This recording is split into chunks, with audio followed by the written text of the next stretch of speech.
Welcome, everybody, to another edition of Premium Takes, episode 19.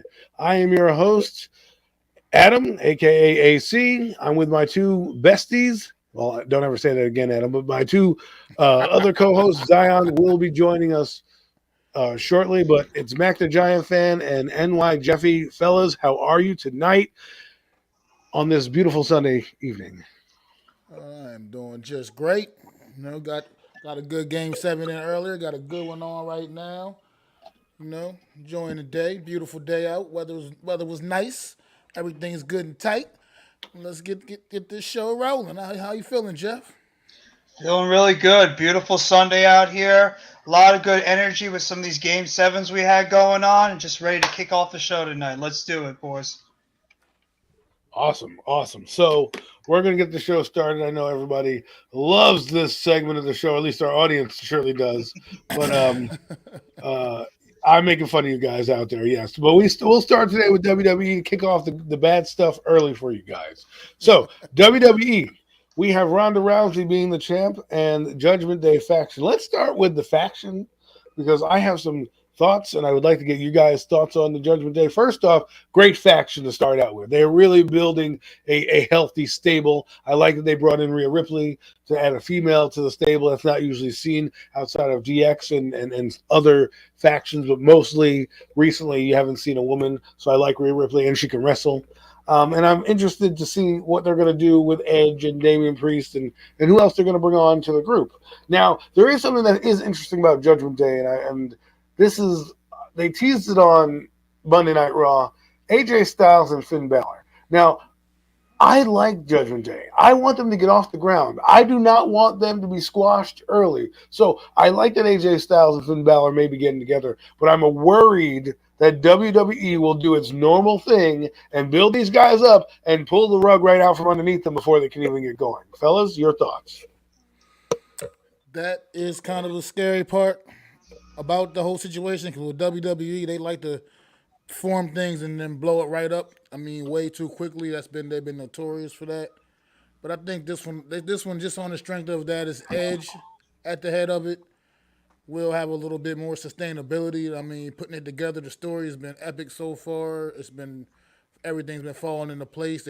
They actually seem to be doing this the right way. Rhea Ripley they brought on, as you know, last week at WWE Go! Backlash. At what the hell just happened? I don't know. I think the At Rangers Backlash, just tied it. at Backlash, WrestleMania Backlash, Rhea Ripley, came aboard a Judgment Day. Was that Judgment Day? And then and it was cool when they came back the very next night. Let her have her little moment, squashing Liv Morgan, and hopefully that kind of puts an end to the whole Liv Morgan thing because I kind of don't want to see her feuding with Liv Morgan. I think we can go ahead and move on from that. So and just see what else they got planned, man. See if they great take over everything. I mean, pretty soon, once see where this goes with AJ Styles, Finn Balor. I think those are a couple of obviously top guys that have a big feud with to start this thing off and really get his faction some strong credibility, and then see where they go from there, man. Can I see how they plan on building it? And Jeffrey, sorry about that, folks. The Rangers scored a goal. Didn't mean to jump in on you, Mac, but Game 7 um, going live right now. Rangers just tied the game up 2-2 in the second period. Jeff, your thoughts on the faction Judgment Day? Well, I mean, right now, in terms of Judgment Day, I think they're doing everything as good as you can. I mean, the presentation of this group has looked fantastic. The entrance is epic. The way they all come down in like their own individual way, the way they're building this group up, they're doing it the exact way that you should be doing in order to put together an epic group, and at the same time, it's coming together. It feels like very organically.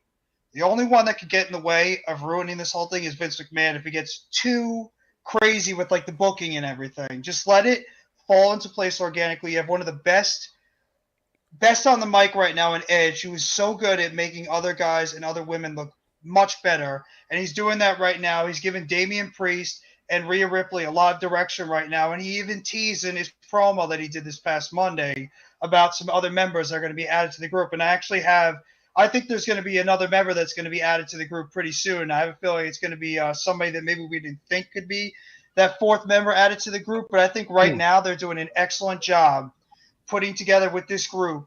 They just got to keep building them up slowly, have them continue their dominance in the ring, outside of the ring, keep building them up as this dominant faction right now. Let them get these big time wins. Let Damian Priest get more over with the crowd. Let Rhea Ripley get more over the crowd. And I think eventually Damian Priest is going to go after that Intercontinental title. And I think eventually that Rhea Ripley is going to be back into the Raw Women's title picture, and wouldn't even be surprised if Edge is into the Universal title mix, because I think they're just going to build this group up steadily, get them some wins, more wins, until they're ready to hit to like that title part, like what the Bloodline is doing right now. So I love everything they're doing with this faction. I think it's the best thing going on Raw. Not named the Kevin Owens and the Ezekiel storyline, and they just got to keep what they're doing right now. Just keep building this. Build this group organically and just let it just keep going for fruition, because when they come out, that music, You Think You Know Me, you have no idea. You just have that awe feeling in you, like, okay, something awesome is about to go down. And I just love the way that they play up to the crowd. They get the crowd.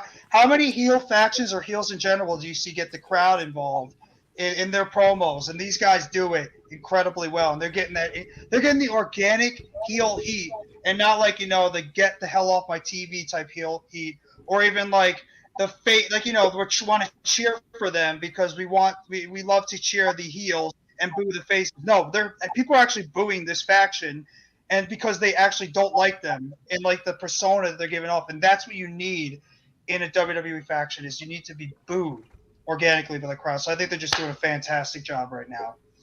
I know it was like a little bit of information, but that's all right. That's all right. And before we get on to another topic with WWE quickly, I just wanted to think your thoughts, because they're put together so well. I know AJ Styles and Finn are coming around. Titles. What titles do we see them possibly getting? I know you said Universal Intercontinental titles, but I'm thinking like this faction, how good can it be? Because to me, Cody Rhodes is the next person in line for a title shot if they don't muck it up, right? That's what it seems like they're building to. I don't know when, I don't know how, but that's what it slowly is building to. So do you have Edge fight Roman Reigns? Is it a better match, the American Nightmare versus Judgment Day Edge? Like, where do you guys think they might go with that faction in that regard? And then we'll move on. Well, I mean, I think I can see right now they're going to let Judgment Day really get a good, build up, get some real strong momentum. So I think they're not going to necessarily rush Edge onto the title scene right away. They might drag that out more towards later in the year. Excuse me. So you think it might be happening? Survivor Series, Royal Rumble time frame. I feel like Money in the Bank. I feel like if they're gonna have Edge and Roman Reigns ever get to that point, they're gonna have it at one of the big boy pay-per-views. No, I mean, like, would you think like Damian Priest gets the Money in the Bank title or something like that? That would be like interesting to see. No, I don't know. I don't know if he's gonna get the Money in the Bank. If anything, I could see Edge maybe getting it, but I don't think Priest is gonna get it. I could see Priest in that secondary title. That would be awesome if Edge got it. That would be actually pretty awesome. It would be like a full circle. That would probably. I mean, that could actually be. He just kind of holds on to it until that right time, Mr. Opportunistic. Edge. But yeah. But the question doesn't come out. Let's say he gets out of the faction. He's still the Money in the Bank holder. Does he come back as the original Edge and Think You Know Me and get the big pop? I don't know. There's so many things we could write. I feel like Vince McMahon should listen to Premium Takes, because we could really write a show. We could make it better for him. I know he gets a little eccentric, and I know that Triple H has some health reasons, so he's ruining NXT, I hear. But that's a topic for another day. So, guys, I want to move on to Ronda Rousey, if you don't mind. And I want to ask your thoughts on Rodriguez coming out and putting together a good match for Rousey.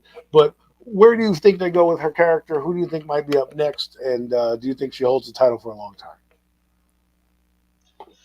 Well, I mean, I thought the match itself was really solid. I mean, I've always liked Raquel Gonzalez, whatever you want to call her name. She's always done a great job. She's got a great look.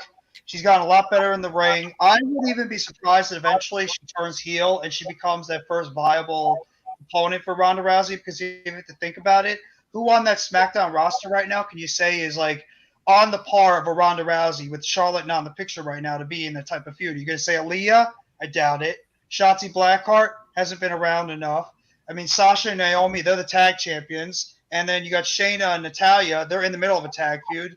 I wouldn't put Xia Li there yet. So, I mean, unless you bring up an Io Shirai, who really doesn't have anything to do right now in NXT, I would probably say that Raquel Rodriguez would be the first opponent that was going to go against Ronda Rousey. And maybe, like, after having that close loss that she had, is she's going to want to have revenge. She's going to also just turn heel and just snap on Ronda and give it that first big-time feud and maybe test to see where Raquel Rodriguez can go in terms of the crowd reaction and everything on the main roster. But at the same time, Ronda Rousey needs somebody that can talk for her because I'm sorry, to anybody that's a Ronda Rousey fan, this woman cannot talk on the mic. She's just generic.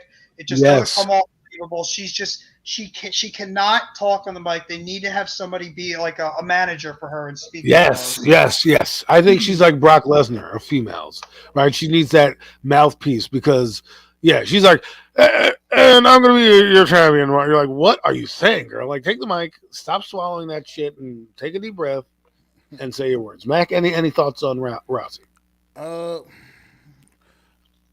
I thought she's going to probably, because Charlotte's going to be out for a little while, it looks like. So, my thoughts is that I think so. She's injured. I think she thinks she's getting married. I think she's getting like married or something. I don't know if that's a work or not. I don't know if it was a total work or not. With her being hurt, but either way, the injury that they claim she has, she should be out for a little while. Yeah. I mean, Andrade. So, I figured Ronda Rousey's going to pretty much carry that title the better part the rest of this year easily. The rest of this calendar year for sure. Man, I would say they need a mouthpiece. I don't like it. And I would say right now, maybe the early going, they had this little open challenge match. Raquel Rodriguez answers the call. Like you said, there's no real true serious contenders that they're at least showcasing that I can see challenging Ronda Rousey. Raquel Rodriguez, Gonzalez, like you said, whatever. Raquel Gonzalez is what the hell she made her name off of. Now all of a sudden she has to be Raquel Rodriguez, whatever. But she's made a name for herself. She had a major, big time run in NXT, and I know they call that the minor leagues to an extent, but down there with some big players in NXT too. So it ain't like it's just all a bunch of young kids fresh off the boat. You know exactly. What I mean? So I think WWE is smart. They made their own minor leagues. You know what I mean? They made their own like brand of wrestling where they're like, all right, we're making a third show, but these are the people that we, that are the up and coming rookies that need to earn their way to Raw. Now, I think NXT has its own following, a little bit more aggressive fans, a little bit more attitude friendly fans, a little edgier, but WWE's done a lot. So we'll move on. I just to make a quick 1 minute post, wouldn't you want to have somebody in there with Ronda Rousey you could build up and become a viable contender?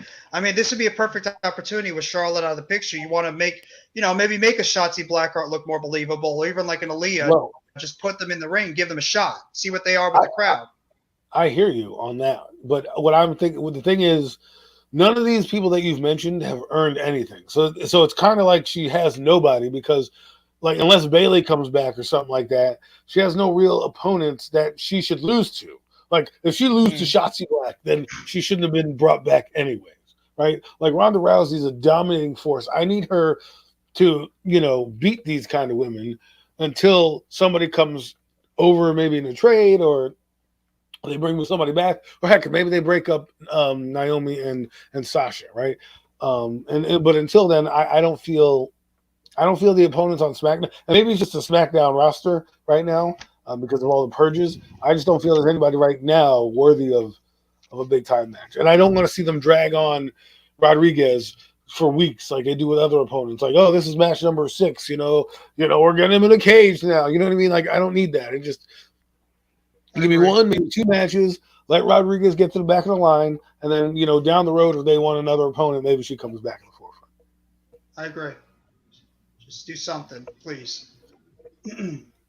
So, anyways, let's move on to the next thing. Baseball. It is springtime, people, and what springtime brings. It brings barbecues, sunshiny days, and of course the MLB. So, fellas, the Yankees and the Mets are doing pretty well in the starts of their year, and I think if you're a New York fan, you got to be pretty happy about how your baseball teams are starting. I mean, absolutely. But the Mets lost their first series of the season today. Dropped the game to the Seattle Mariners today. They lost. That's actually their first series lost of the season, which is pretty impressive considering we're late May. But it's just also some you get. I'm starting to. I don't like to be that guy, but I got to point think what I'm seeing. I was getting some bad vibes right now with the team. Not from the team's play necessarily. They're still giving it everything they got when they go out there. Obviously, this was a very entertaining series this past weekend against Seattle. A lot of runs scored, but I'm noticing the injuries are starting to pile up a Uh little oh. bit. Uh oh. They're starting to pile up a little bit. You lost McCann earlier in the week. That's your best catcher on the roster. You Yeah. lose They could Tyler not catch a McGill break, huh? now. Tyler McGill now is on the DL as well. He's been off to a great start, like pretty much every other Met starting pitcher, and it's just Oh, uh, it's just they're starting to pile up a little bit, and just hope this doesn't affect them going forward. Hope Wow. they can still maintain, gut punch. get through these tough times. Because I think they put together a really good roster this offseason, and it really, as you've seen this early part of the year, has been paying off. So hopefully these injuries don't start to catch up to them too much, and they can still maintain and keep their head afloat. It's not like not going to be another collapsing season for the Mets. So Yeah, Well, I mean, I mean, it was a difficult series for the Mets this weekend, and like Mac just reiterated, now the injuries are starting to catch up with this team a little bit. Cookie Carrasco had a rough game today. He gave up 4 runs in about 5, 6 innings. He are you hasn't talking pitched to major his injuries, best so guys? far this run. Excuse me. You talking? You talking major injuries? How many? What kind of injuries can they come Well, back? well, right now Tyler McGill, McCann's out for about 4 to 6 weeks with a stress fracture in his arm, and Tyler McGill has inflammation, I believe, in his forearm. So he went to go get tested. He's on the IL right now. They don't know how serious of an injury he is. So this would be a time where it would be awesome if we could somehow get an update on how Jacob DeGrom is doing, but we really haven't heard any news about him in the past few months. So, I mean, we should be hearing something about him. But in terms of the Mets, I mean, they had a little bit of a rough series today. They were able to make somewhat of a comeback in this game to cut it to 8-7, but just couldn't get over the hills. So, I mean, they lost their first series today, but they're still playing very good baseball. And even the Yankees had a very difficult series this weekend against the White Sox. They dropped 2 or 3 as well after losing today's game as well. So, I mean, both teams have been the best two teams right now in baseball, but it was a little bit of a rough go so far this weekend. But you're going to have that. I mean, it is baseball. It's going to be up and down throughout the entire season. But at least as the Mets and the Yankees can continue to, win 2 out of 3, win their series when they need to, it's going to be all fine in the baseball for the New York metropolitan area. Just a quick update: the Penguins put in a goal right over the shoulder of the goalie. It was pretty epic, but pretty Jeez. heartbreaking at the same time. and But another quick Rangers, update. And I got a Rangers are quick the basketball update. The Dallas Mavericks are handing it right now to the Suns. They're up 46-25 with Ooh, three the 3:11 Suns. left in the game. So the Suns Ooh, they're in deep trouble. Deep trouble right now. this is why we call this show Premium Takes, because we take you through all the live stuff that's going on while you listen to us. Fellas, that was great. So I think the Yankees and Mets. I feel bad for the Mets because it seems like every year we're talking about the same narrative, right? They either they're off to a good start, or you're waiting for that other shoe to drop. This can't be real. This can't be real, and boom, here it is. And so I feel bad for you guys because you have a promising season with a great manager. I shouldn't say great, but probably the best manager you had in the last 3 or 4 years, right?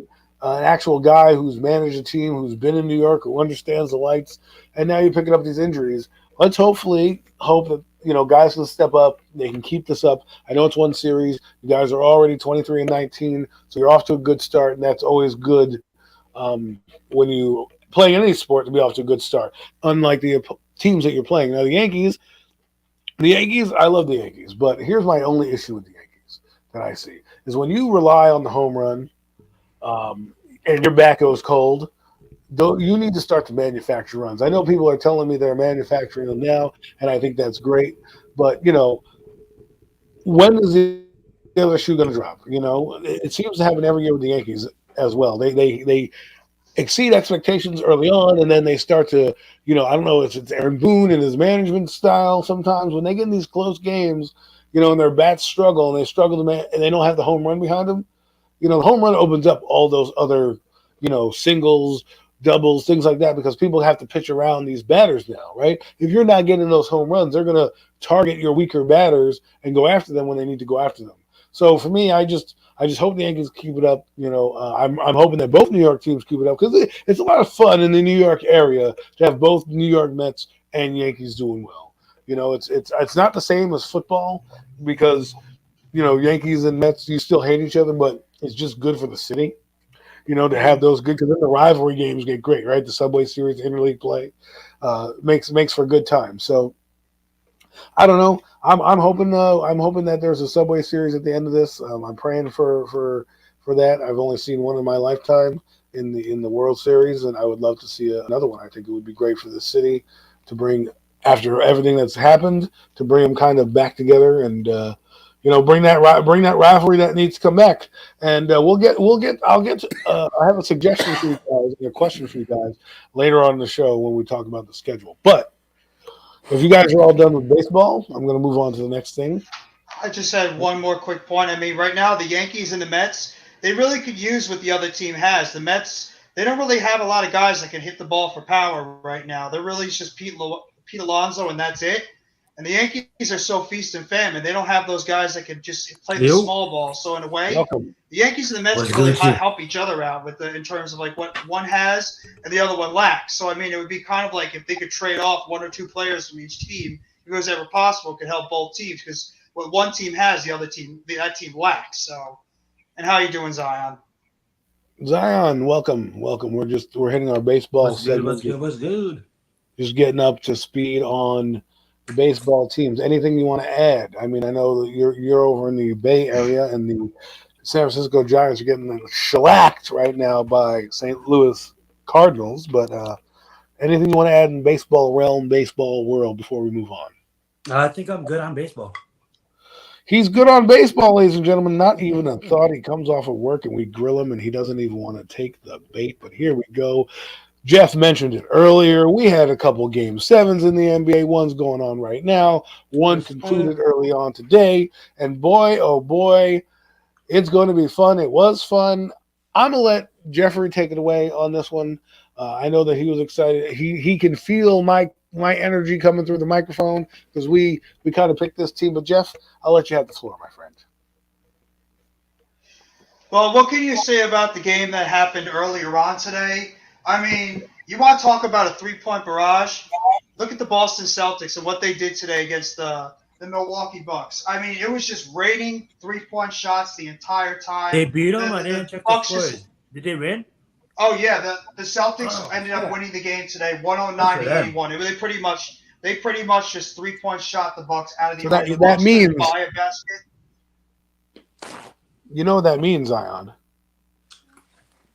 That means the Miami Heat and Celtics are playing each other. That's what that means. It means all that trash talking that we were talking will be happening, because guess what? There are 7 games between Boston and Miami. And hopefully it'll be ended in 6 when Boston, I know people in the tri-state area are like, Adam, what are you doing? I like good basketball. The Celtics are one of the best teams in the history of the NBA, So yes, I'm riding that train, and I want a team that beat the New Jersey Nets. Here I go, the Brooklyn Nets, to be the team that hoists the David O'Brien the trophy this year, right? Because I don't know about you guys, but every time I see a team that beats us, that we thought we could have beaten, or we thought we should have been in their position, that's the team I want to win, outside of like the Philadelphia Eagles. Mm-hmm.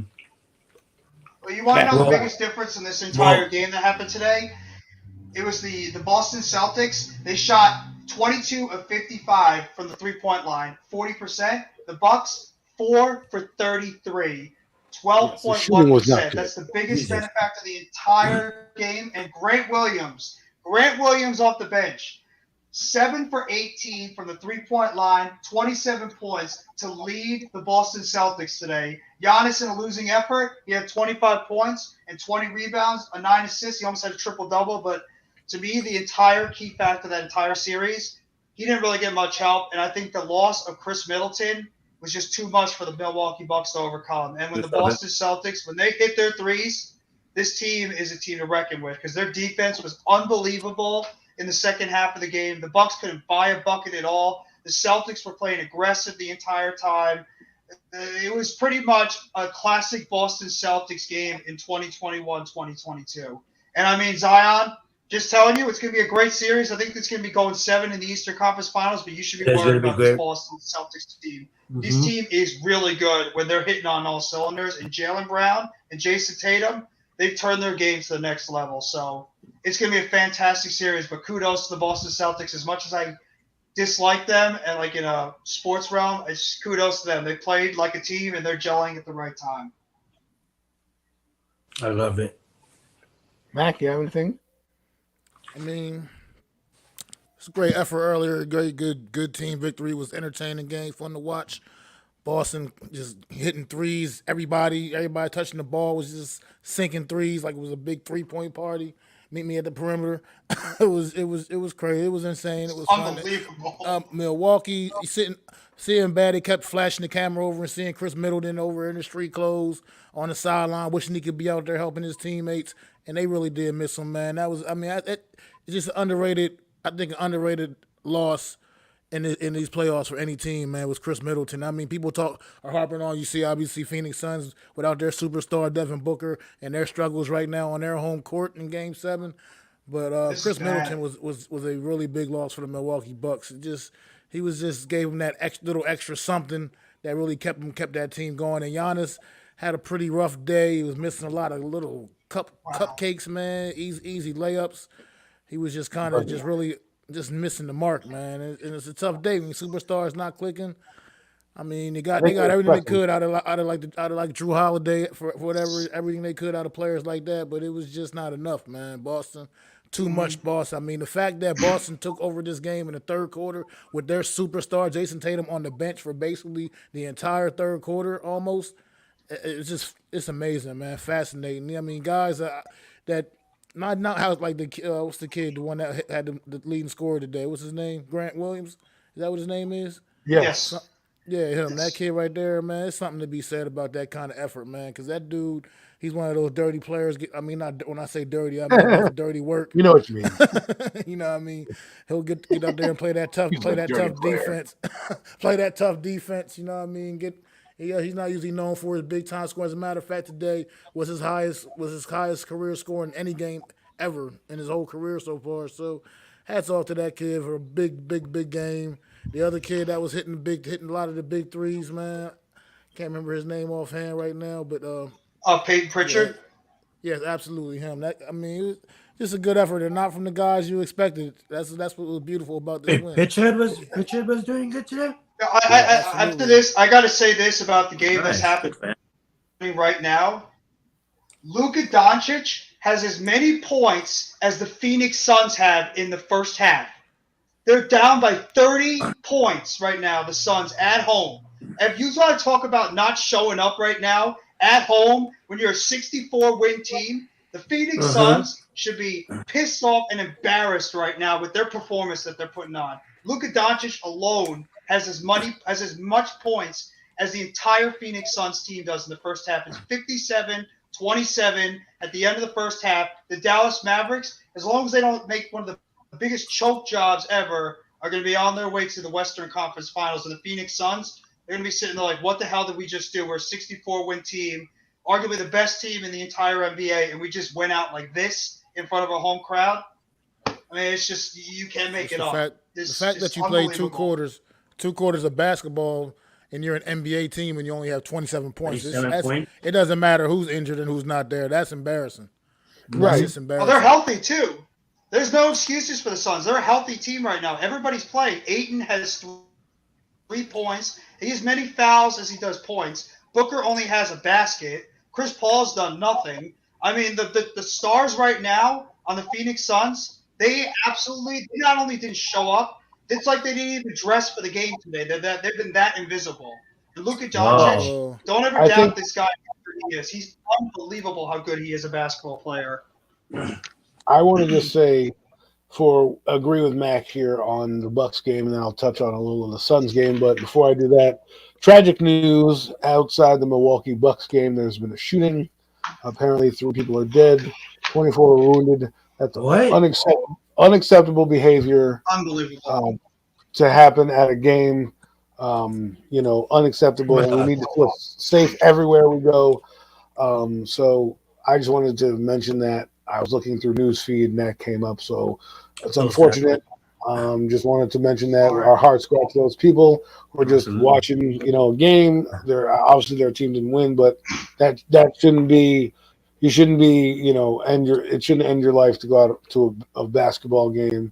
It should be something fun. But sorry to get on that somber moment, but to get back to the game at hand, the Bucks, Middleton. If I'm him, I'm running to the GM and saying, "You're upping my contract right now," because you saw without that guy, the whole offense doesn't function. And I didn't think I liked him. I liked him a lot when he played. The offense flows through him. Right. It does. But what it does though is his shooting and his ability to penetrate and things like that allow Giannis to be free. Right. Absolutely. When they don't have Middleton to worry about, they can the Celtics defense can then focus on one guy, the guy who obviously is going to wreck the game, because everybody else. I mean, let's be honest, Drew Holiday is not going to wreck the game. I mean, he did last year. He played pretty well. He does play pretty well, but he's not a guy that you're going, oh my God, he's going to drop 30 on us, and we have to worry about it, right? So he changes the whole defense. He stretches your defense, almost like a receiver taking it over the top and blowing the top off of defense, right? Those guys are what you need, and I think Middleton has shown me just by him not being here that he's probably the better player on the floor, and the offense is better with him. Because Giannis, I know that people say that 27 points, whatever it is, but he's not silky smooth. He doesn't have a jump shot. Giannis needs a facilitator of the basketball, and that's exactly what Middleton is. Well, he also doesn't have a pure shot, right? Mm-hmm. He doesn't have you're running down, pull up 3 consistently. You know what I mean? And that's why you see the Warriors, they're dangerous. Like a guy like Klay Thompson, he's very dangerous because he can do everything. He plays defense, he can score, he can penetrate, he can shoot from all the lights out the gym, right?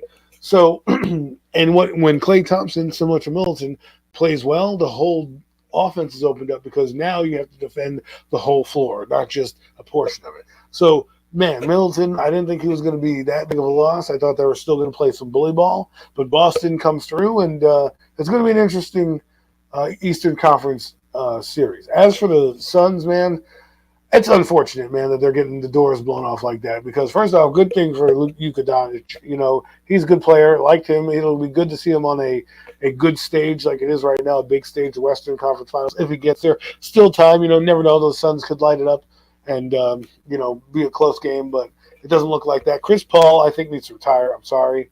If you can't be part of the solution, then you're part of the problem. See you later.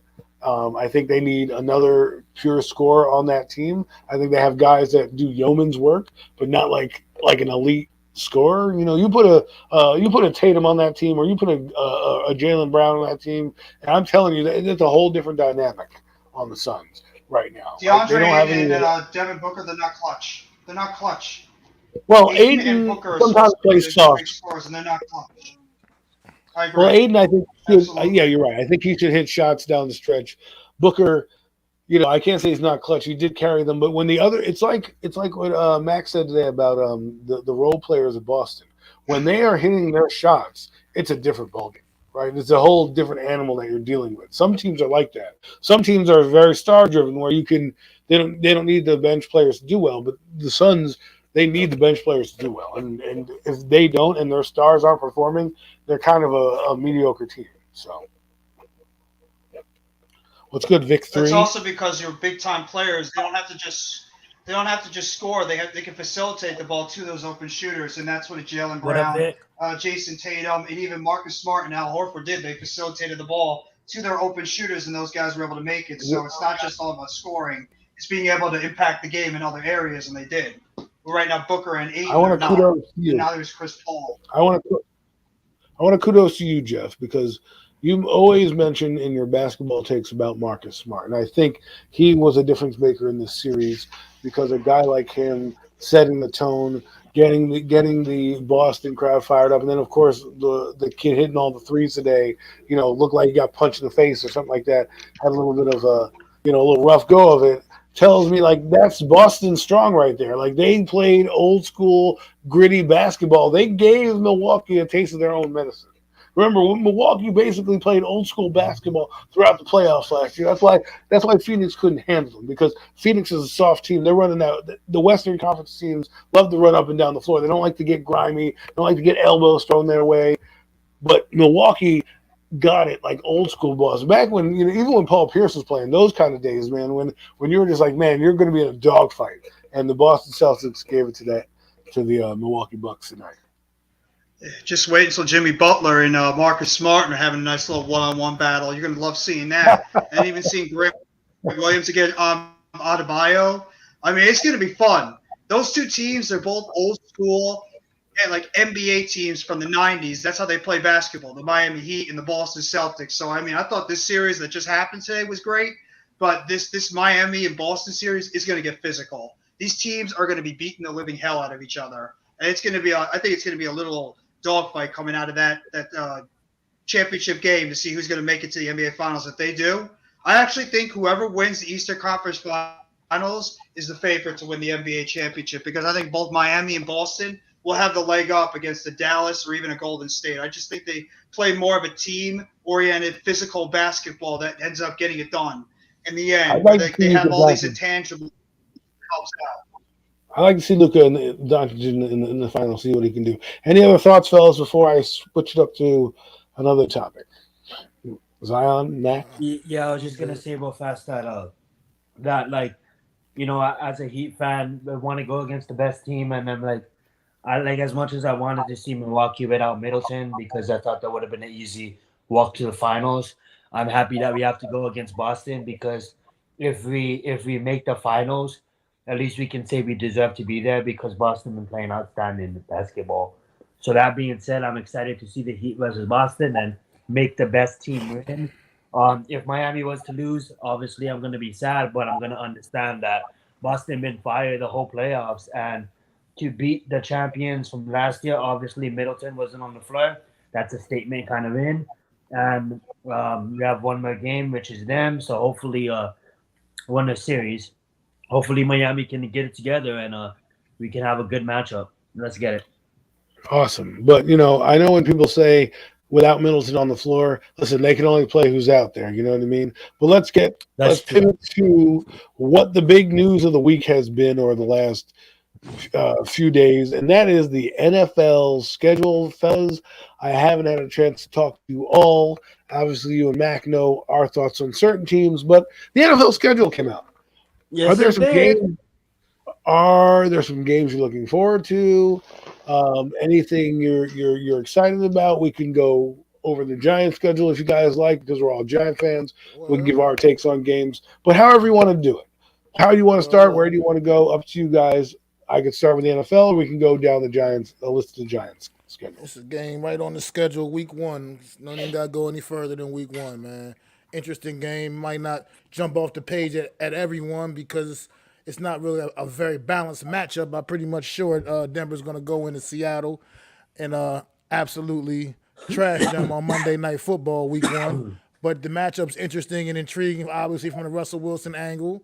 So I was just curious to see how that all plays out on Monday Night Football. Russell Wilson playing his old team, just right from the door, right from the beginnings, no holding back. You saw Seattle. They knew Seattle was on the schedule when they traded them. They already knew they were going to be playing Seattle. They still traded them to Denver anyway, and they get them on Monday Night Football. So Monday Night Football. It's going to be a fun one to watch. Staying on week one to kind of follow up what Mac was saying to actually preview hold on, that's preseason. Week one, what was a matchup I was looking forward to right there? The Thursday, the opening game You got a yeah. powerhouse in the Super Bowl champions in the Los Angeles Rams taking on what some people think could have been the Super Bowl this year at the Buffalo Bills. So that early matchup between the Bills and the Rams, just out the gate, is a super fun way to kick off the NFL season. I love that matchup. That's a great matchup to be a part of. Jeff, you got any And that how about you're interested in? Well, Go I how will about ahead, we take Jeff. kick week it two. all the way over to the AFC Wild Wild West, and Uh we talk about the Raiders against the Chargers. Two oh. teams in Ooh. the AFC Oh, West that that's made nice. significant upgrades in the offseason, with the Raiders picking up Chandler Jones, getting Devontae Adams added to their offense and their defense. Obviously, the Chargers getting J.C. Jackson and Khalil Mack to help out their defense. You want to talk about a war that's going to be going on in the NFL this season? Talk about the AFC West. And you're going to get your first big preview tonight as they're going to go set up again in LA with the Raiders and the Chargers clashing at 425 in week one. It's going to be a war. I think it's going to be a very close game. I can see both Derek Carr and Justin Herbert lighting up the scoreboard. We could maybe even see some sacks in there, but that's talk about a quality matchup you're going to get, probably a game of the week type matchup you're going to get in the beginning of week one when you have those two AFC powerhouses clashing against each other.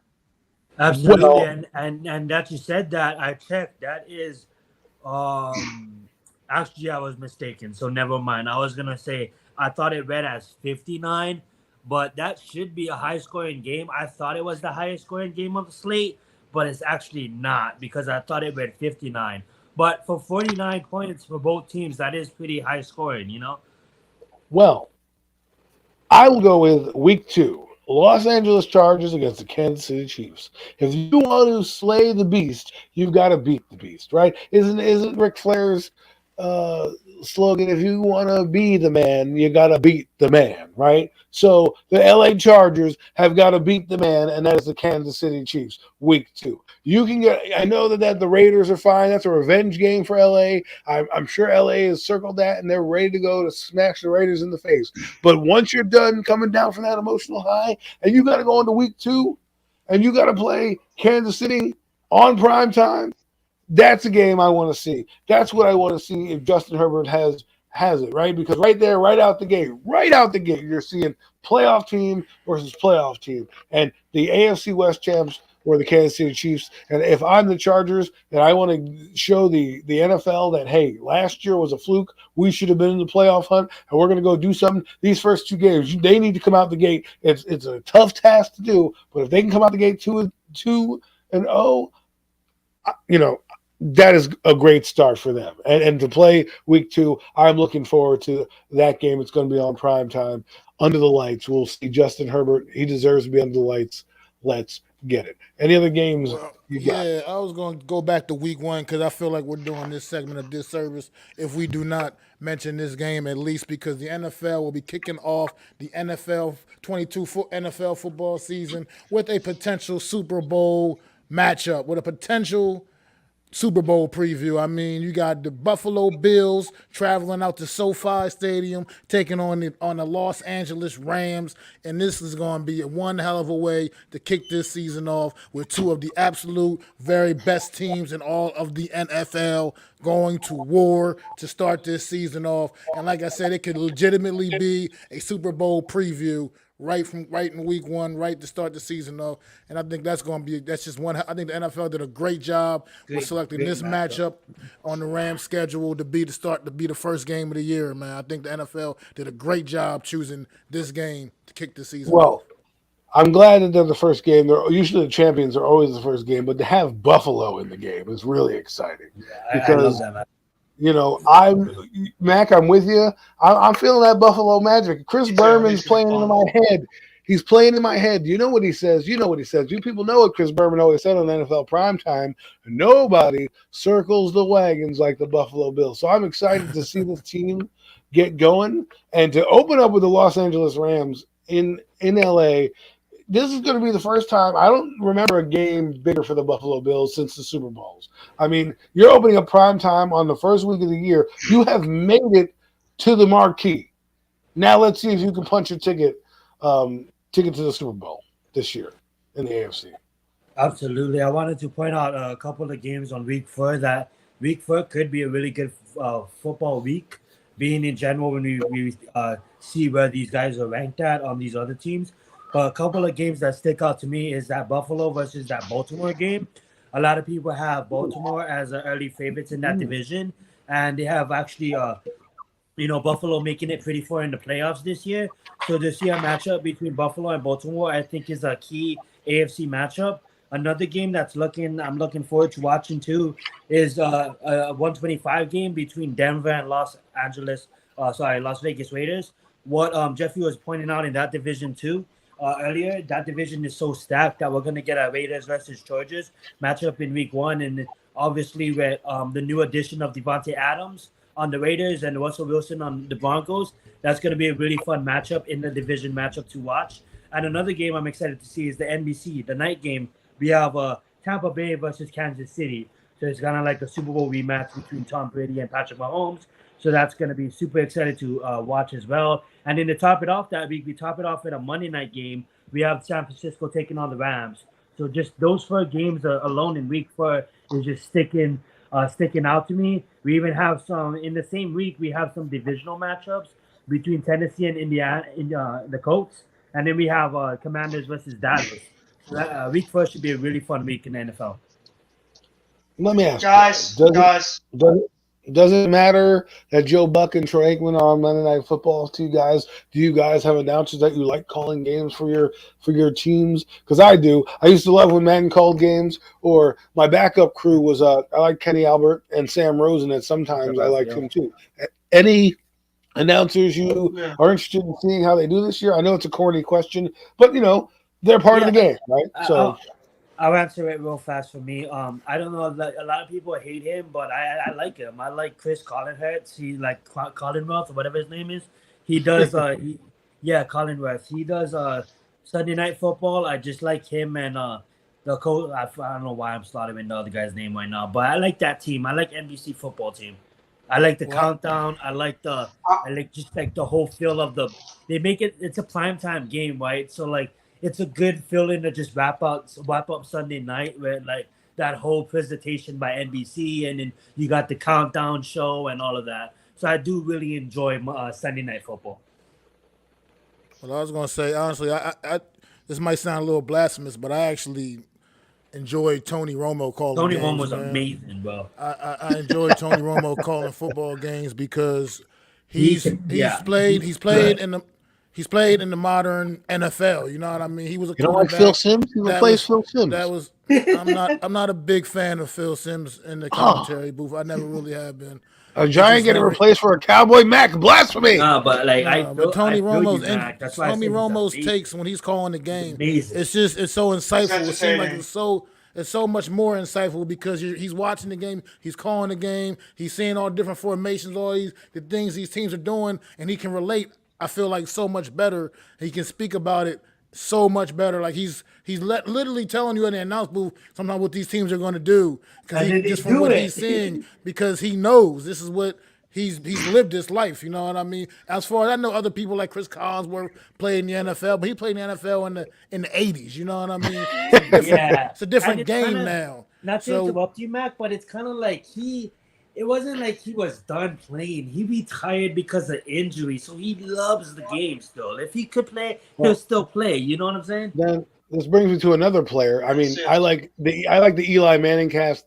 I think that's great, and I'll get to them in a minute. But there's a rumor out there, probably not a rumor, it's true.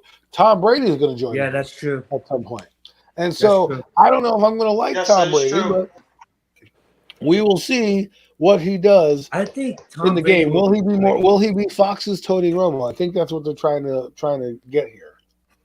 What about a guy like Kevin Burkhardt? Well. Kevin Burkhardt's going to be the number one guy. Kevin Burkhardt's a hell of an announcer, and he's going to get his shot to be the number one guy now at Fox, I believe, with Buck and Aikman moving down to NBC. So I think Kevin Burkhardt is one of the most underrated announcers, not only in football but in sports in general. And Greg Olson is another guy that I love listening. Anytime Greg Olson is making a call in a game, I think he's one of the most insightful guys out of everybody. I love hearing what he has to say. So it has maybe more a calmer approach. to the football games rather than like a Tony Romo, but another former football player gives you a different perspective. So Kevin Burkhardt and Greg Olson, two guys I just can't wait to hear them call the games this year, and I think they're going to get the respect too that they earned.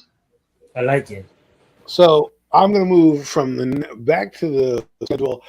Being that we are giant content creators and we do a lot of giant things, let We do. me know what your guys' games you're looking forward to with the Giants this year. I know you're going to say everyone's going to say number one because the Giants are playing. Everyone, yeah, haha, week one, yeah, I get it. I was just about to say that.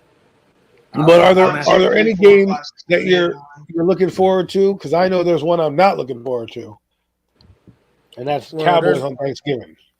Well, there's a game I'm looking forward to on the Giants schedule, and obviously Tennessee Titans is a game I'm looking forward to for a different reason, not just because their Giants football is back. I do want to see this football team and see what they're going to actually look like when Yes, when sir. it really matters. But We're on the same week page, three, man. week three on Monday Night Football, we will be playing the Dallas Cowboys at MetLife Stadium, and we know Daniel Jones' history in the prime time, and I want to see if this kid can shake it off. You know what I mean? When the lights are on, and if he can finally get that monkey off his back, you know, and win a primetime game. Win a game that everybody's looking at you, where you on that stage where all eyes are on you. There ain't no other games being played. If anybody that wants to watch football, you're the only option they got to watch on Monday Night Football against the Dallas Cowboys, Week 3 at MetLife Stadium.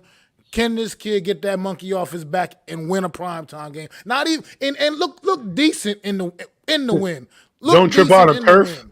Don't trip Can on the he turf. finally get that monkey off his back? I'm curious. That's what I'm waiting to see that game. I'm excited for it. I'm curious. Man, Mac, you got me fired up. Not so much about Daniel Jones because I don't want the turf monster to come out and get me, or him to throw it to a fat guy doing nothing like he did. I watched some highlights today or some lowlights of Daniel Jones. Man, it had me laughing. My girlfriend was like, "Oh, you're laughing about Daniel Jones because even the announcer goes, what is Daniel Jones doing? You know what I mean? Like, who is he throwing it to?" And I just died laughing because it was a primetime game under lights against Kansas City. And I'm like, of course, you would, on the grandest stage, have a clunker of a game. So I agree with you there, Mac. I want to see him do well. Guys, any other one? Jeff, Zion, any other games you guys are looking forward to? Go ahead, Jeff. I mean, come on.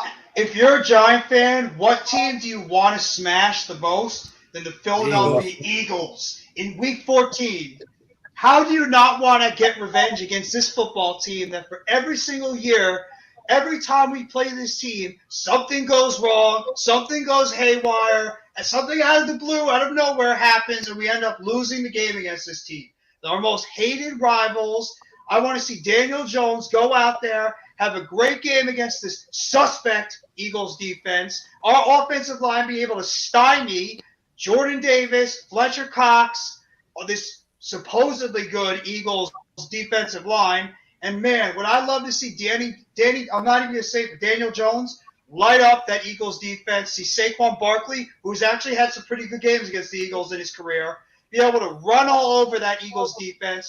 I'd love to be able to see Kenny Golladay catching 50-50 balls over Darius Slay, seeing Kadarius Toney run circles all around those DBs, see Sterling Shepard blocking down the field and knocking out some Philadelphia Eagles over the middle, and seeing our new little favorite weapon out there, Wan'Dale Robinson, taken out of the backfield and going at 80, 90 yards for a touchdown. How could you not, as a Giants fan, be pumped up and ready to play against our most hated rivals in the NFL and want to go over there and beat the living hell out of them?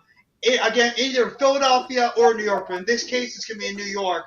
And we've actually been able to top them the past couple of weeks. So I'm looking forward to that first matchup against Philadelphia because it is going to be a war when we play against them. And we're going to be ready for that one. And the Eagles, just be ready. You guys might be thinking you're crowned the NFC East champions this year. You're going to get a war when we come around in Week 15 or Week 14. I'm just saying. So I can't wait for that game against the Eagles. Passionate Giant fan we have in Jeff. Zion.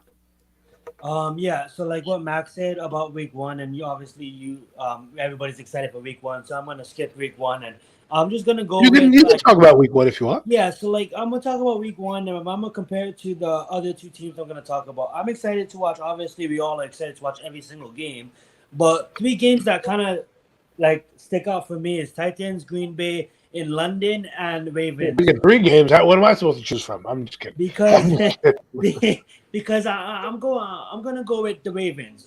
Just being because Titans week 1, Green Bay's in London, but the Ravens by week 6 we should really have somewhat of our identity with who are running on offensive line, who are running on defensive line, who's starting, who's not, due to not counting for injuries.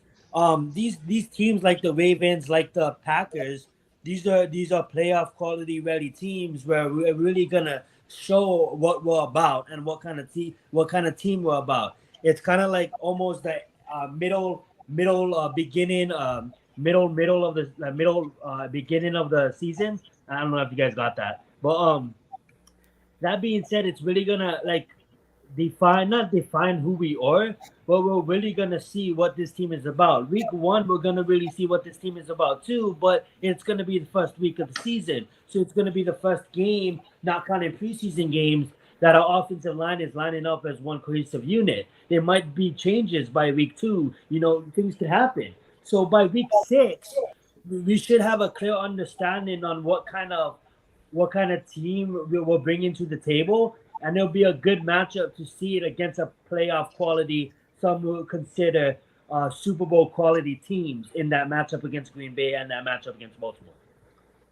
Well, I mean, since you took every game on the schedule, I don't really have much to choose from. But no, I'm just kidding. I'm like you. I'm like you, Zion. You can be excited for the Jaguars. Yeah. Okay. Yeah. So the game I'm excited for, or most intrigued by, I should say, not necessarily, I'm excited for every one of them, but most intrigued by is the Week 5 game against against the Packers, like you mentioned in October, because as you mentioned, if they, I don't know if they're going to beat the Titans. I think that's a tall order to ask. A new team coming out the gate, a team that's beating, a Super Bowl or Super Bowl contending team. That's hard. The Panthers, I can see them, winning that game, right? The Cowboys, again, Danny Dimes got to show me that he's the man and not Cinderella and turn into a pumpkin when midnight strikes, right? And then they play week 4, they play the Bears, another winnable game. Then you get to the Packer game. Now, if my math is correct, I would have picked 2-2 at this point, right? It's a big game. If the Giants are not 2-2 heading into this Packer game, all hell's going to break loose, because this is a game where the Giants need to start to figure out who they are. Game 1, I don't care. That's an anomaly. If they beat the Titans, great. If they don't, I can understand it. You know what I mean? Because they're a new team and things like that. But the first real marquee test outside of a division game is the Packers. Right? You have 2 back-to-back games, the Packers-Ravens, where you need to figure out what kind of team you are. Are you going to punch the people in the mouth, or are you going to get punched in the mouth? It's all rainbows and butterflies right now with what's-his-face, Brian Dable and Joe Shane. And I'm glad that Joe Shane couldn't find a quarterback to help throw at the minicamp, so he's there throwing passes to our prospecting players. Great.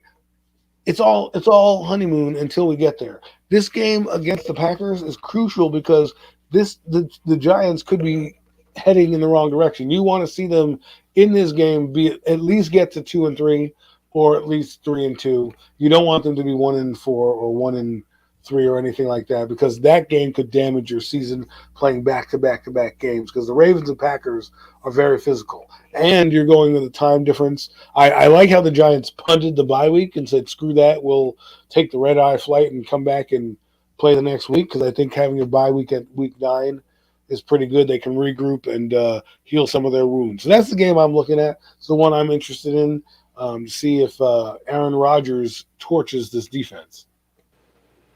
Can I ask you guys something? Go ahead.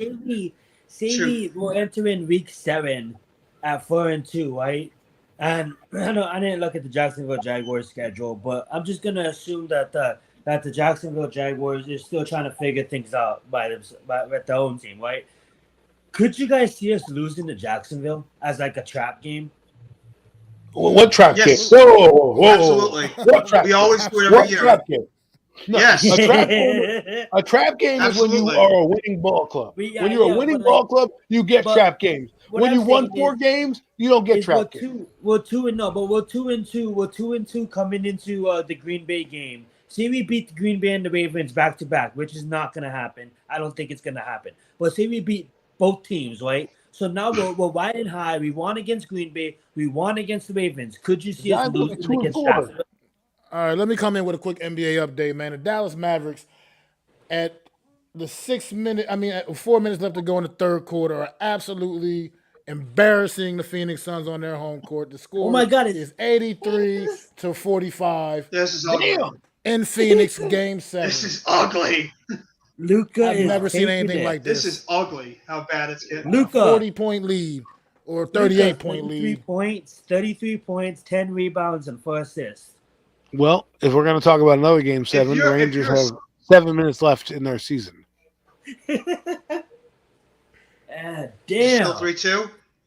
Still I loved 3-2. it how most people, If I'm a including Phoenix Suns myself, fan- was just punching the Suns ticket This to guy's the Western unbelievable. Finals, and like to see them going out. Good job on Luca. That's the way to, and good job on the team too, because he didn't come in. I believe he started he came in at game 4, game 3. So they had to win the game. They had to win the game without him early on. So good for them. Well, Adam just said it before too. Adam said it before too about the Phoenix Suns. They're a finesse team, and if they can't hit their 3-point shots, they're going to get beaten up by a team that plays more physical than them. And Dallas is playing more physical right now than the Phoenix Suns. They're the definition of a finesse team. If they can't hit their shots, they're screwed. And that's the reason why they had the record they had this season, because they were knocking down threes consistently. Booker was on fire. Chris Paul was playing unbelievable. They're not hitting their shots right now, and the Suns, the Mavericks are taking advantage of it. And everybody, if you guys don't respect how good Luka Doncic is a player, he's showing it right now how damn good this guy is an NBA player. He's unbelievable. Unfreaking-believable player he is. 3-3, tie game. I gave you the Rangers. The Let's Rangers give an have tied update the to that, game. Jeff. Woo! So right now, what Jeff was saying was absolutely right. We have Chris Paul going 1 for 5. We have Devin Booker going 2 for 11. We have Miles Bridges going 3 for 11. And we got Ayton going – well, Ayton's not even taking shots. Ayton's going 2 for 5. So, that being said, we have all the shooters on the team just not shooting. And we can mention Jamison Crowder. He's going for 2 for 7. So, everyone's missing. Right. Well, this is crazy. The game, ice the cold. Phoenix Suns are getting blown out, and the Rangers just scored a goal. It's insane. It's insane right now. Madison Square Garden is raining blue right now. It is insane. There's nothing like winning in New York. Man. That's why. This is why I want the Giants to become good again, or even both New York teams become relevant, because there's nothing like football in the game right now. Zion, I know what you're saying about the trap game with the Jaguars when we move back to the football now for a hot second. I know we had those updates and we got to talk about them. We'll get back to those updates in a little bit. But to get back to football, to kind of keep going with that, I agree with you, but there's no – you can't say to me the Giants have a trap game, because they haven't won nothing. No. The Giants can be 4-2, but I don't think they will be, because if judging by your mathematics right here, and you were saying they'd be 4-2. Well, the only way I see that happening going into that Jaguars game is if they basically beat the Cowboys and beat the Packers. Other than that, you have the Titans, Panthers, Cowboys, Bears, Packers, Ravens, and then the Jaguars. You want me to believe that that's going to be a trap game? Let's have the Giants get out of that stretch 3-3. Then we can maybe talk about a trap game. Because if they hit Jacksonville at 2-4, then you might as well start putting in Tyrod Taylor. See, I got that's exactly what I got though. I got them coming into Jacksonville at 2-4, Adam. I got them losing to the Titans, losing to the Cowboys, losing to the Packers, and losing to the Baltimore Ravens. All right, let's do this exercise. Since we're here, we're all here together. Mac and I broke these teams down, these games down, but we weren't here with you guys. So for the audience out there, let's break down some of these matchups right now and we'll think what we're going to happen. Let's see what the records are, because I have them at a solid 7. I think Mac has them at a solid 7. wins, that is. So we'd like to get your guys' take on where they may fall. So week 1, Zion, Jeff, Mac, you can chime in again too. Maybe your I mind is go. I go. We take a loss, but we play a competitive game, but we lose by 10. Jeff. I agree with Zion. I think it's going to be a close game. It's going to be close in the end, Don't but just the agree. Titans are going to win it in the end. We'll lose by a field goal. Agree. I'm just kidding. I'm just messing with you. So both you guys think we're gonna lose. Okay. Put Mac and I, me on the Mac spot, and man. we already know. Mac and I, we both think that they, and I'll speak for myself, but I think Mac's answer is the same. We believe this one's going to be an L, a loss going. Yep. Week 2 against That's a the pretty Panthers. sweet This is the game I think is a 50-50 game. I think Mac agrees with me there. This is a game where the Giants, I don't think they'll be favored, but they're a game that we expect. I think this group expects them to win. Am I correct? Your guys' thoughts on that? Now, I know the Panthers have a good defense. Yeah. I think the Panthers have a great defense. Yeah, they have a good defense. I think they have one of the best pass rushers in the league in Brian Burns. I believe Brian Burns will get more recognition if he was on a big marketed team. The fact that he's placed for Carolina, he doesn't get the recognition he deserves. I absolutely love Brian Burns, and I'll be cheering for him every week but week 2. But I still think that they're dysfunctional on the offensive side of the ball, so I'm going to have us edging the victory here.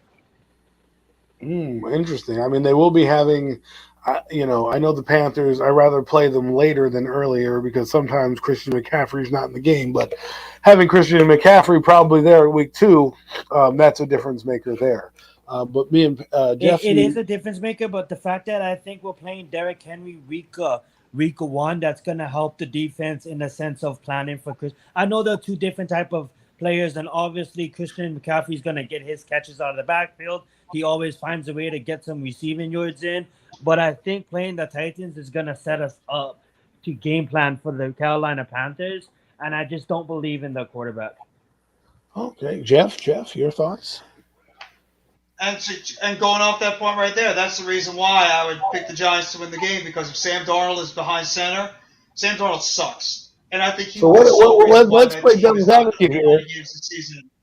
Let me throw this little caveat in you. So we're playing the Panthers, and Darnold is not the starter. Matt Corral is. Does that change your thoughts? Yeah. And I mean, I think Sam Darnold is the better quarterback at this point. So if Matt Corral's stored in, we can consider that an even better victory.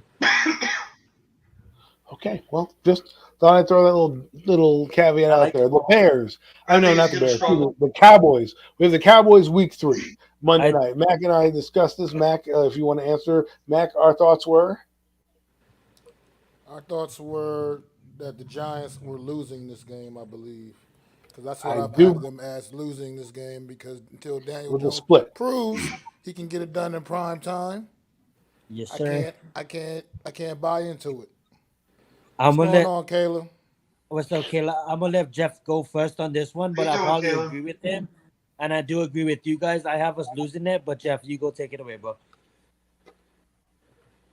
I mean, I honestly think the Giants are going to win a game against Dallas. It's just not going to be this one. I think Daniel Jones is going to fold again under the pressure under the pressure on the Monday night game. I just don't see it happening. He's a Hall of Fame quarterback. I think Dallas is just going to be the better team going into the beginning of the season. The offensive line is going to be, I think, the main reason. I think they're still going to be gelling at that point, and they might not be completely cohesive with each other yet. So I think that Dallas does have some impact players on that defense. It's going to make it a little bit difficult for Daniel Jones to get to his reads. So I think the Dallas Cowboys will win by at least 10 points. We always struggle with them in the beginning of the season. I think the offensive line for the Giants will be the reason why we don't get it done, because I think they'll still be in the midst of gelling. So I think we'll lose by 10. Well, I agree with the gelling portion of that. Zion? I'm going to have to agree with him. I would say I have us 1-2, only beating Carolina going into the Bears matchup. I agree with all of you guys' points. One thing I do want to point out, if we find a way to win against the Cowboys in week 3, it'll be because Barkley broke a couple ones off. If Barkley has a really big game, I could see us winning. but that's a highly what if. So I'm gonna have us going 1-2 heading into the Bears. Well, I mean, you never know. Kadarius Toney might be a primetime sensation. I mean, let's hope he gets on the field. But I can't say much. I do agree with the point, however, of the gelling thing. I think people don't understand how crucial that is because they don't hit until July, and they don't really put the game plan in motion until week 1. So to know how the person plays next to you when there's actual bullets flying at you and somebody's trying to take your head off, that's not, Dexter Lawrence on the other side or Leonard Williams, it'll really see how this team is going forward. And I think there's just a couple surprises, and we'll get into a little mini camp and our thoughts on some of the roster going forward. But let's go into the Bears game. So you have a loss there. You and Jeff both agree 1-2. Me and Mac also agree, but this exercise is strictly for you guys because everyone's heard us before. Week 4, Bears. 50-50 game. This is a game I think the Giants should be able to be in. You guys, what do you think here? Yeah, I have us winning this game. This is a game to me that the Giants. Go ahead, Jeff. I mean, this is a game that I expect the Giants. I'm actually going to say I expect the Giants to win this game because the Bears are a rebuilding team as well, and their roster is even more depleted than even ours is. They're completely just gutted that whole entire team. That was a playoff team a year or two ago. They're pretty much playing a bunch of young guys. We still don't even know what Justin Fields is. So, I mean, I think the Bears are going to be one of the teams that are going to be vying for that number 1 pick this year in the NFL draft. So, I think the Giants should be able to handle business in this game against the Bears, and they should be able to win this game comfortably. So, this is actually the game on the schedule that I think the Giants should be able to handle their opponent very easily. So, I think the Giants will win this game by 17 points against the Bears team. Damn, he's even saying 17 points. Dominating. Great minds think alike. Let's move on to week 5. I mean, my God, we act like the Giants were, a 12-5 football team last year. We're going to dominate a team that beat us. Look at this Bears team. Look at this Bears team right now. They tore the entire team down from nothing. They have nothing left on that team. It's just a bunch of young kids and unproven veterans on that team left. Plus, who knows what Justin Fields really is? New regime, new head coach, same thing as the Giants. But the Giants do have more talent on that team. They should be able to get it done, especially on the defensive side of the ball, because the Bears, their offensive line's not good. Second-year quarterback, not a lot of playmakers on that offense. The Giants' defense, that should be the game where you want to look at that defense to dominate. I get it. I look at it too, Adam, in the sense of we're coming off playing 3 pretty good defenses that I think coming off of those 3 defenses, it is going to kind of be a step down in competition. And Daniel Jones is going to be able to be like, okay, I'm liking this. I'm liking this a lot. Yeah, but it takes one guy to wreck a game. And I'm not trying to say – I'm going in every game this season as just not even thinking the Giants have a chance to win. Just go in there and show me that you can play football and put a competent team out there. Because, while I think that the Giants are going to win this game and I have them winning this, I'm not going in like, they're going to dominate because, there were teams last year I thought they should have dominated and they came out and pooped the bed. So, But anyways. I love your point. Alex? Did you have something to say, Mac? Yeah, real fast. I was going to say I love your point, and I think we're going to be in all week 3 games. So when we do match up against the Bears, I think it's going to give that opportunity for us to kind of let it go, let it flow. And who knows? We could come and get demolished against the Bears. But I kind of liked what Jeff said, so I'm going to have to agree. All right. Well, before the only thing I'll add to that real quick, just add to that Bears thing is, if I was doing a NFL power rankings right now, the Bears is one of the few teams in the league that I would have us above, genuinely have us above in the power rankings. I agree with what Jeff said. The Bears are a complete mess right now. They did tear that whole team down, and they got a lot to prove. And I think the Giants genuinely are just a better football team than them on paper right now. Fire that is the Chicago Bears. So, quick update: the Rangers are headed into overtime with the Penguins for Game 7. What more do you want besides Game 7 and overtime? First off, just saying Game 7 it gives me goosebumps. You're saying Game 7 and overtime, man. There's still hope for the Rangers yet. Let's go Rangers! After they were down 3-1. So moving on to the next game. And the Suns fans are leaving Phoenix right now. They They are should. done. Why, They should Got leave why, in home. why, Phoenix. why stick around and Just wait a for quick all the update on traffic? the NBA game. It's Dallas 92, Phoenix 50. 42-point lead right now for the Dallas Mavericks heading into the fourth quarter. I think it's safe to say that I Dallas keep pouring it on. is going to be I advancing keep to pouring the it. The Western fans their Conference money back. Finals. I keep pouring it Give on the because fans their money back. Bill Belichick said it best. He's like, if you want me to stop scoring, then stop me. Exactly. And I'm like, all right, well, makes sense to me. Ain't no mercy rule in professional sports. Yes. It's a nice Stop little them from reality check to scoring. Phoenix. Actually, if I were the coach, there'd be no mercy rule in any type of sport. I don't care what age you are. But hey, that's for another day and another podcast. So let's move on to the Packers real quick. Games in London, interesting. I don't like that the Giants are going to be playing in London. I want to be eat my breakfast. I'm getting up, my head's groggy. Could be out partying like Mac the night before, or could just be running around chasing children the night before. Who knows? But I'm up early now. I can't even enjoy my coffee because the Giants play the Packers. Guys, Shut up, Adam. Shut up, Adam. I gotta wake up at 7. Brother, that ain't nothing either. Yo, I'm on the clock every day at 6:30 in the damn morning. I'm talking about on a Sunday afternoon for watching football, not when you're supposed to clock in, fellas. Oh, that's funny. That's awesome. I have us losing this game. The only way I have us winning this game if they had a bad flight and they're all jet lagged. But I just think that defense is legit. Like Green Bay has a legit defense, and that might be too much for our offense to overcome. Now, if we somehow pull off a miracle and we win this game, I'll be extremely happy. But I just think that their defense is too much for us right now, so I have us losing this game. Jeff? Well, on the real deal NFC East roundup that we brought to you Thursday night, me and Adam, this is I think the first game we came to where we had differences in opinions, I believe. Oh, yes, we did. Oh, nice. I believe that the New York Giants fly across the Atlantic Ocean and pull off the big upset on the Green Bay Packers in London. I love it. And I'm just thinking because teams don't like to go over there and play anyway. They're never really that motivated. You got that flight. I mean, it's a 5-hour time difference for the Giants. It's a 6-hour time difference for the Packers, as far as where they're respectively from. And I just feel like I've noticed over the last couple of years, you see teams go over there and a lot of upsets happen in London. I mean, I can't remember. I think it was the Jets last year. Absolutely trashed. Was it the Rams? It might have been the damn Rams over there in L.A. Just absolutely trashed them. Or Jacksonville. It was somebody. I know it was a bad team against a far superior team. Oh, yeah. And they went over there and it was a big upset because these teams just don't seem to be very motivated to play football games in London. So a lot of times those better teams are set up for upset when they got to travel across that pond, man. They don't like fish and chips, man.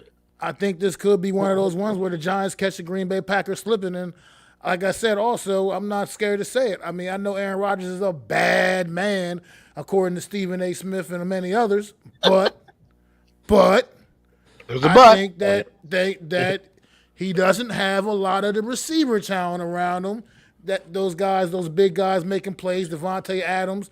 I mean, he lost the other kid, Martez, whatever the guy with the initials. Marquez Valdez-Scantling, yeah. Yeah, that guy.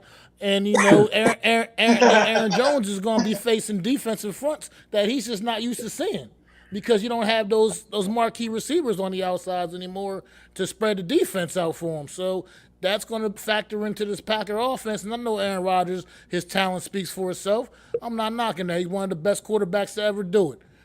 But at the same time, I just think they could be set up for an upset here, man. And I like the New York Football Giants winning this one across the pond, man. Big Ben's watching. You made a lot of solid points and sign me up any day of the week. Zion? Oh no, Man, you just see. I've been going back and forth with this game right here.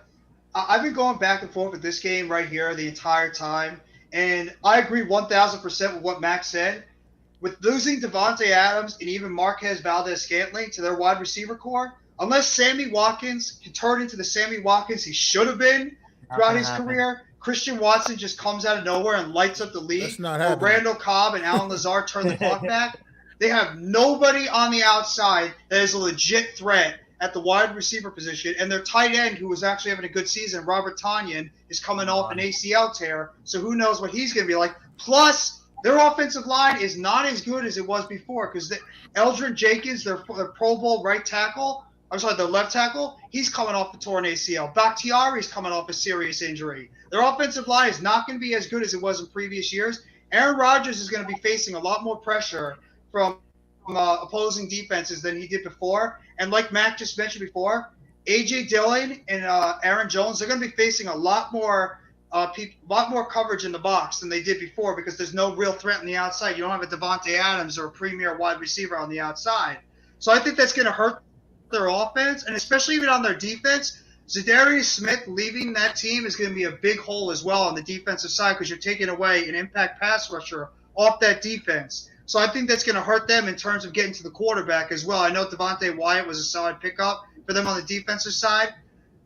Saying all of that, I still think the Packers are going to find a way to get the job done against the New York Giants, and I think they're going to be able to squeak out a close victory in London against the New York Giants because I think Aaron Rodgers will just find you did a way all to that get the to job go done. for them to And it'll lose. be a close You game. brought me all the way down that street for them to lose. You had me go all the way down that damn cul-de-sac to just turn around and lose. Listen, I gave you a 1,000% open dope right there. What I'll say is this. I think you people are underestimating the power of a good quarterback. This team has been 13 wins, 12 wins in the last 2 or 3 years. They've won football games. They've interchanged parts like they've interchanged their underwear. All right. The one guy is Devontae Adams. He still throws it to guys like Scantling who are making them stars. So for me, I can't just go there and just poo-poo that, well, he has nobody. Listen, a lot of quarterbacks have had nobodies and made them somebodies, okay? And guys like Aaron Rodgers who, hey, listen, I am like Mac. I do not always agree with Aaron Rodgers. Heck, I don't even think he's one of the greatest of all time. I really don't. I think he's good. I think he's great. I just don't think he's won 1 Super Bowl. I'm supposed to be impressed with that. Joe Montana won 4. Give me a break. You know what I'm saying? Like Joe Montana, I would take him over Aaron Rodgers any day of the week. But that's a story for another podcast. Right now, we're talking about the Packers and the Giants. And for me, I just don't know if the Giants are ready yet to face a quarterback like this because we think that the Giant defense is going to be a top. From some people, think it's going to be a top 10 defense. Pfft, yeah, right. Okay, it's going to be a top 10 defense with your best corner that's not even on the field anymore. So you're going to tell me that Matt LaFleur, who by the way probably knows the same things that you guys are talking about how he's lost all this talent, is not going to come up with a plan against the Giant defense who's going to have weaknesses all over it. So then be like, oh, hey, Aaron Rodgers, you're going to play like I don't know, Daniel Jones and throw 4 picks and give the game away. I just don't see it happening. So for me, I have to give them a loss just on experience and alone with their team. Right. So that's 2-3 coming into week 6. And then we have the Ravens. This game, we'll try to speed this up so we don't not too long, but the Ravens game. This is an intriguing one. I think this is the one I went opposite Mac in, right? I think Mac, I took this game because you took the Packers. Yeah. I could be wrong, but I thought the Giants would win this game. And the reason why I thought they would win this game is because they play Wink Martindale, right? Wink Martindale's defense is going to be there. So I know people aren't going to say, well, they're going to be a different defense. They're going to have the same personnel, okay? Wink Martindale's going to have scouting reports on those guys to be like, hey, this is what they do best. These are the offensive plays that they had trouble with. Now, you know that they're going to change everything up. Advantage Giants. Why? Because, hey, Brian Daboll and Mike Kafka are here. And this is week 6, so the Giants have now been in the playbook. This is where you're going to start to see the, Kadarius Toney to Wan'Dale Robinson touchdown pass that's going to happen in this game because they're going to pull out all the stops here. I think after getting beat down in London, their season basically on the line at 2-3. They pick up this victory to right the ship at 3-3 against the Ravens. I was losing this game. I just think the Ravens are you made a lot of solid points, Adam. But then again, I think the Ravens are just a better team in general. And that being said, it's going to be coming off of that London game. I know we're taking the red eye, so we're going to be back. I know our players are going to be rested. But I have high hopes for the Ravens this season and what they're going to do. And I just think that right now it's a good matchup to see where we're gonna be at, and I'll be surprised. I won't be surprised if we come up with the victory. I'll be happy, but I just still have us losing, and I have us going into Jacksonville at 2-5. I think Lamar Jackson is going to do a lot more better this year. Jeff, Mac, anyone? Well, I mean, you know, already, like I said, I don't have us Right. winning this game. Feel like coming back from that London trip, this is definitely a game where we're just going to go in and it's going to be a long day. Yeah, I think so too. Jeff, any thoughts? I can't believe I'm actually going to say this. I think this is a game that we're going to end up getting the W. I really just believe God. that the Giants are going to be able to put it together on offense. A lot of what Adam said, that they're going to finally be able to put out a decent game plan for the offense. The offensive line will be more gelled at this point, playing with and getting to know one another. I think Daniel Jones will finally will finally understand the Brian Dable, Mike Kafka offense, and we'll get to see all these receivers and even Saquon Barkley have one of their best games of the season. I think Barkley's going to be the guy that's going to be the X factor in this game. I can see him lined up everywhere. You really think so? No, I'm just laughing. I just don't believe. I don't know what Lamar. I'm just sorry. I don't know what Lamar Jackson is right now. I think the league might be starting to figure out this guy in the NFL, and he's suffered a lot of injuries the past couple of years. I really don't know what Lamar Jackson is right now, so I think that's going to play a factor in it. And I think Whit Martindale has a little bit of ideas on how to play against Lamar Jackson and what his weaknesses are. So I think the Giants are going to be able to pull off the stunning win against the Baltimore Ravens. I think they're going to win it by a field goal. So I feel like I agree with those points as well. I'm laughing because it's just funny to think that we're saying Lamar Jackson stinks when our quarterback hasn't even proven to us that he can win a big game. So it's just kind of funny when we make fun of other teams' quarterbacks. But anyways, we go down to Jacksonville. Next, we go down to Jacksonville to play Goldilocks and the Three Bears. I mean, Trevor Lawrence and his three receiving corps. So this is a game I think, and Mac and I think is a game the Giants should be in. I think they should win this game, but this is a game where, I'm not going to overlook Jacksonville like some people are saying because they got two bookend defensive ends right now. Okay, and if there's any injuries along the offensive line or something happens, I can see them wrecking havoc. Not to mention Chad Muma, okay? And then Doug Peterson, they have a competent coach. Coaching matters, folks. This is big. Not saying they're going to go down there and stomp out the Jaguars, but I do have them winning, but don't sleep on Jacksonville. Fellas? I like that point. I'm going to have to agree with you. You said it perfectly. I mean, don't sleep on Jacksonville, man. But, yeah, I have us taking the win here. Well, I think the Giants will be able to get it done. Actually had us taking the L here, man, honestly. Taking the L here. Just taking that trip down to Jacksonville. We're going to visit our old friend Evan Ingram, and I just think that Jacksonville has made a lot of, they've done some things this offseason. We don't know if they're all going to be beneficial, they're all going to work out, but they made a lot of moves that appear to be pretty decent on paper. I mean, I don't agree with the Christian. We don't know if they're all going to be with the Christian Kirk move, but at the same time, I do believe that Jacksonville has made some significant changes to their roster. And like Adam just mentioned, they have a far better coach this year, a coach that's only a few years removed from winning a Super Bowl. So let's face it, man, the Jacksonville Jaguars, and they weren't pushovers last year. The matter, despite what their record was, they weren't pushovers. Jacksonville was out there competing each and every week with teams, everybody they played against.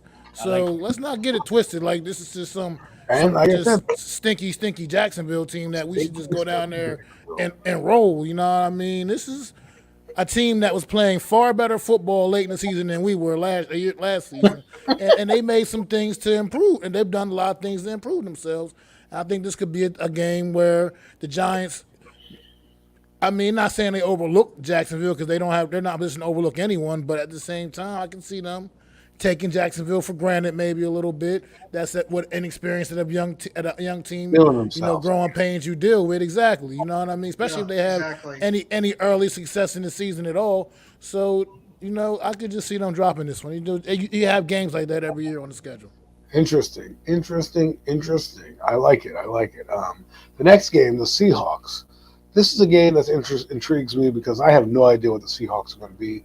This is a game I think the Giants, if we want to believe that they're going to have any shot at any type of decent season, need to win, right? A team that's a little bit more in flux than them, but Seattle's a feisty team. You never know. Pete Carroll, again, coaching matters. You can't overlook any team, especially when you went 4-13. I think they're going to win this game. So coming out the Ravens game, I think there's two back-to-back wins after two back-to-back losses. So, guys, your thoughts? I think they're Yeah, taking the L this game. This is the type of game where I look at it where all the fans are gonna be like, "Oh, we're gonna go to Seattle against a team without Russell Wilson. We're gonna be able to get the W there." I don't think we're getting the W over there. I think the Seattle, they still have talent on that offense, Oh, and if Drew Lock or Geno Smith, whoever the quarterback is, could just be somewhat competent as a quarterback. Throw it to DK Metcalf. They still have Tyler Lockett. They just added Noah Fant. They have Chris Carson still at running back. They got playmakers on that team, and they did add a little bit to that defense. And they have some couple of nice young bookend tackles on their offensive line. So I still think Seattle has talent, and I think the Giants flying out to the West Coast to face against Seattle and that 12th man. I just don't see them getting it done. I think the Seattle's going to get the W here. yeah, I'm gonna have to wow. agree with Jeff on that. Just basically, we're going from Jacksonville, and then we're flying to Seattle, and then we're playing at Seattle, and the 12s are gonna be in effect. I don't think Seattle has a very good defense. I think it's gonna be a really competitive game, but I gotta respect Pete Carroll and what he can do, his teams, and like Jeff said, I mean, like it doesn't matter who's gonna be. Obviously, it does matter who's at the helm, but I believe in Pete Carroll, and if this game was a home game, I might have us edging the victory, but I think the 12s are going to come in effect, and I have us losing. Nah, I'm sorry, fellas. I'm totally disagreeing with you guys on this one. I think this is exactly for the same reasons I was when I was talking about Chicago earlier. This is another team where I genuinely feel that even right now, as it stands, the New York Giants are just set up a little bit better than the Seattle Seahawks right now, currently. And that's because the Seattle Seahawks. Let's face it, man. They do have some talent, Jeff. I do agree with you there. DK Metcalf, he's still a Seattle Seahawk. Tyler Lockett, he's still a Seattle Seahawk. They acquired Noah Fant in the Russell Wilson trade. They had some nice little pieces on offense. They still don't have that dependable running game.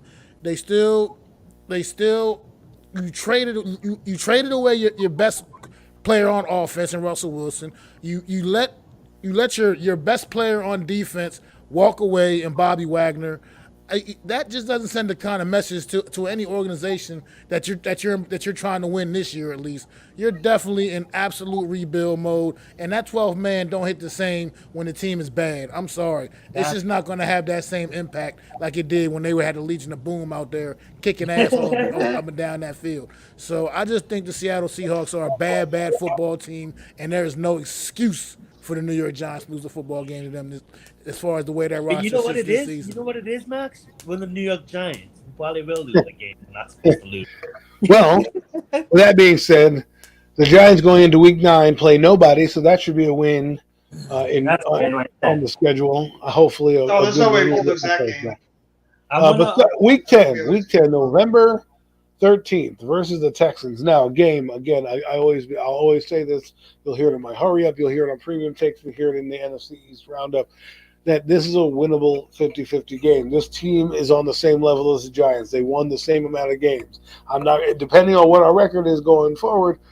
Who knows what they're going to be? I can't overlook them. The Texans. I do think the Giants will win this game or have a better chance of winning this game. Your guys' thoughts?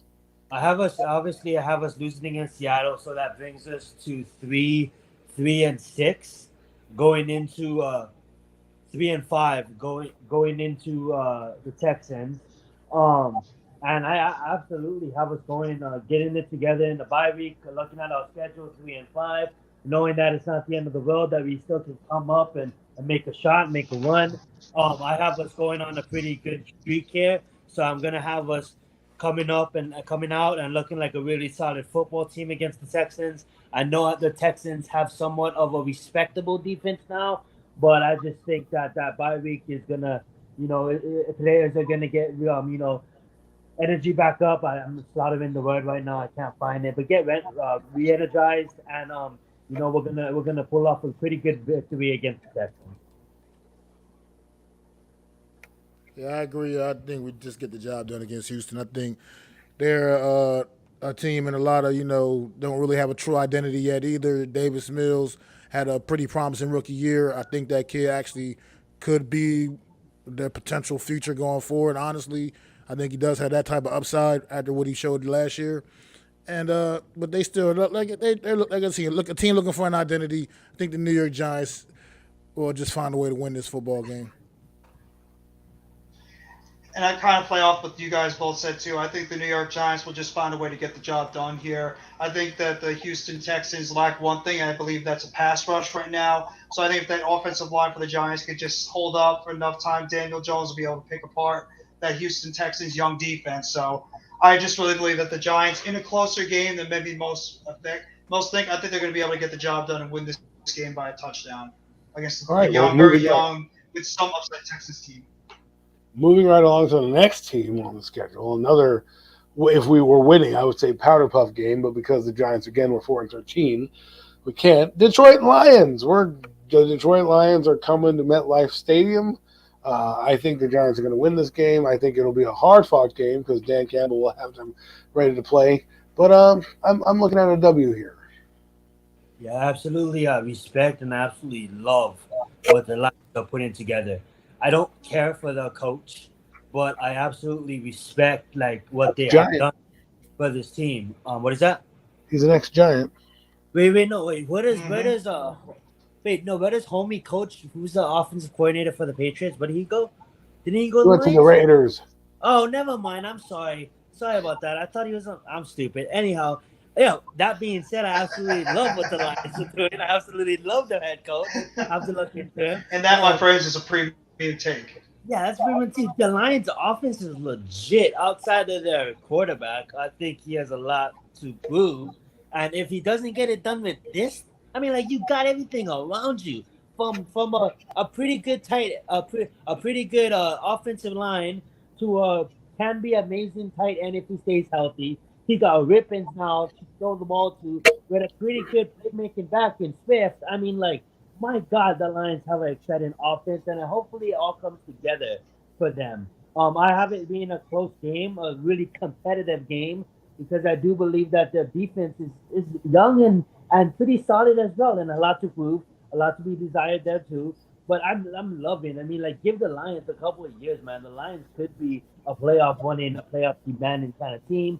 I think they finished a 500 record. I don't know why I'm going on a take about the Lions, but dude, I just love what they're doing, man. I think the fans deserve it. You know what I'm saying? But I still have to win. My God. Oh, my God. Yeah, so we win against the Lions. What? The Rangers are going to the next round. They just put it in. Woo! Let's get it. Madison Square Garden's going crazy. Premium takes, you're hearing me live. The reaction. Woo! Go Rangers. Well, there's your premium take, ladies and gentlemen. The New York Rangers have just defeated the Pittsburgh Penguins in overtime, 4-3, and will be advancing to the next round. From a 3-1 loss. They need me in their corner, watching their games. Ever since I put it on, they've been winning. So here, I'm going to carry you guys to Stanley Cup. Let's go. What a shot. Even though Rangers fans, kudos to all the Rangers fans. Wow. Kudos to Madison. Well done. You guys take it back. You get your moment in the sun. You came from 3-1 down, and you ended up winning, tying the series. Not only tying the series, putting overtime, and then nailing a shot and punching your tip. Hell of a season by the New York Rangers.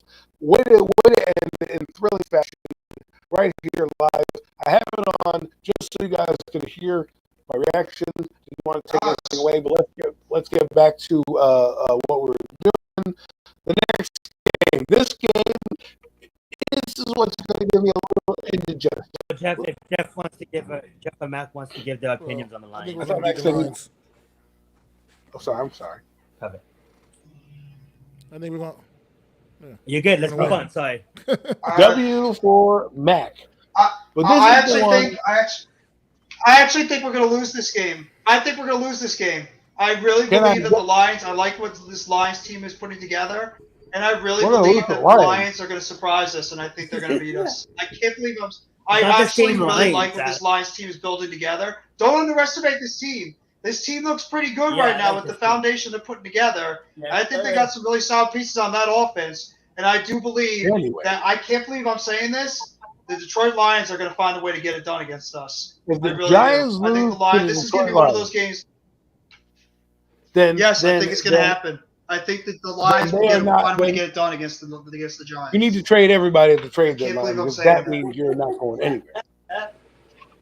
Anyways, Oh man. Don't underestimate I this don't- Lions team. They got talent. I think they're going to win. I think they're going to win against the Lions. The Lions. I said they would be a hard-fought game, but geez, the Lions. All right. Well, we'll see. We'll see. This is why they play the games. Week 11, Jeff. Maybe we'll have a watch party to see what happens. But here, Week 12, Thursday. This is the game that hurts the most. I'm going to have indigestion. I'm going to be stressed out. I'm probably not going to be at the dinner table with my family because I'm going to be in the other room choking on my turkey because the Giants are going to lose to the Cowboys on Thursday, November 24th, Thanksgiving. Thanks a lot, NFL. Thanks for ruining my favorite holiday. Thanks. Yeah, I disagree, bro. I have us going into this Cowboy Thanksgiving game at a record of 5-5, coming off of 2 straight wins against the Texans and a hard-fought battle against the Lions. And I think losing against the Cowboys in week 3, we didn't really know what we was about. We didn't really have our identity yet. But guess what, motherfuckers? We have identity now. We're gonna upset their Thanksgiving, and you can have the Giants exiting Thanksgiving at a 6-5 over 500 record. My God, I want to have what he's smoking. One word, payback. We had everything go wrong for us against the Dallas Cowboys when we played them last year in Dallas. All our guys, this is like the San Diego game of 4 years ago when all our playmakers went down. Barkley went down with an injury. Galladay went down. Tony got hurt. Jones got hurt. We were actually in that game the entire time. And once the injuries started to happen for the New York Giants, that's when Dallas Cowboys were just able to blitz us out of the rest in the second half. I really believe. I think I'm actually agreeing with Zion. I think we're going to go in there. We're going to have our identity together. I think the Giants are going to remember what happened last year against Dallas in Dallas. I think we're going to put it together. I think Kadarius Toney is going to make Trayvon Diggs once again look silly out there with his juking and jumping. I think he's going to score a couple of touchdowns in this game. I think this is going to be the Kadarius Toney game where he's just going to go off against that Dallas defense. I think the New York Giants are going to give their fans a very, very happy Thanksgiving, and they get the W on Thanksgiving night. Let's go. Yeah, for once, I would like to watch like game day live at the end of Sunday. It's been so depressing. I just turn off football, like delete football after we lose, and then I only watch like a little bit of I mostly watch the NBC game. But after a win, where you can go and you can watch them recap your win, it feels so great. We just haven't had that for a while. And unfortunately, I don't think we're going to have it then either. I just think the Cowboys are going to get us on Thanksgiving. I just feel like the Giants have not. This team have not proven to do well when they're like in a spotlight game, and I just see the Cowboys. And for what it's worth, the Cowboys have not had the best of luck the last couple of Thanksgivings, and I feel like that they're looking to right their ship on Thanksgiving as well. We can't underestimate that, and I just think they're loaded with a little too much talent for this young New York Giant team. So I don't know what the hell that was, but Mac is bringing the hammer with the Giants losing. Another factor I'm going to throw in there before I move on to the next game. The Cowboys might be fighting for their playoff lives, right? The Giants, I don't believe, will be fighting for playoff lives. So for them to go in there and upset the Cowboys, like Max said, don't underestimate this Cowboy team, right? Remember, guys, I want to throw this little nugget at you when you're thinking about these games. We went 1-5 in the division last year. Okay, 1-5. Just let that marinate before you say, "Oh, well, we're going to beat the Cowboys," just like everyone told me last year. We were going to beat the Redskins or the Commanders. Guess what? They beat us twice last year. So, it is what it is. Well, I think we're going to be riding high off of our 2 wins. We're going to be maybe not fighting for a playoff spot, but we're going to be fighting for over 500 record. And for us, if we're over 500, we're fighting for a playoff spot because we're going. I just have us going and winning, but I have us losing why didn't I high off of that 3 wins, and then I have us losing against the Commanders because We of have the a fact loss that against the Commanders. I think the Giants split with the Commanders I here. So have us winning week 15 but losing week 13. I have the Giants doing the. I think of doing the opposite. I think they lose this game because they don't play the Commanders well at home. They haven't played them well at home in 3 seasons with Daniel Jones as the quarterback. Go back and check the games if you think that that this is not true. Yes, the game against the Haskins, Jabril Peppers returned one for a touchdown. Then the following year, they had Tay Crowder return a defensive touchdown for a touchdown. So 2 games at MetLife Stadium the last 2 years have been off of defensive touchdown. I just think, you play with fire a little too much, you're going to get burned. I think they get burned in this game. That's what I agree with you. That's why I have them losing this game. So I have them at 6-6 going into the Eagles game. Yeah, I just don't. And I think this is going to be a game that they're going to lose to. I just believe that the Commanders are just going to find a way. Like you guys just mentioned, they always give us problems when we play them at MetLife. So I just think that Carson Wentz is going to be able to get the job done against us in MetLife Stadium. So I think that the Commanders are going to end up getting the W here against us in Week 13 at least. I think I picked the Giants for a W in this game, this matchup. Mostly the Daniel Jones factor is because even though, like you said, we struggle a little bit more in MetLife against them, Daniel Jones truly has never really had a actual bad game against his football team. Not a straight up like what anybody would consider a bad game against this team. I mean, for one thing, gets Daniel Jones right, it's usually playing the Washington Commanders. So I just think we get the He job may done. not be starting by this year, by this point in the season, but we'll see. We'll see. So next, that moves on to the next thing. I think we all know what I picked. The next game is the team that is down the turnpike, that is like the redheaded stepchild of the family, the one that annoys you, the one that gives you poop for Christmas, the Philadelphia Eagles.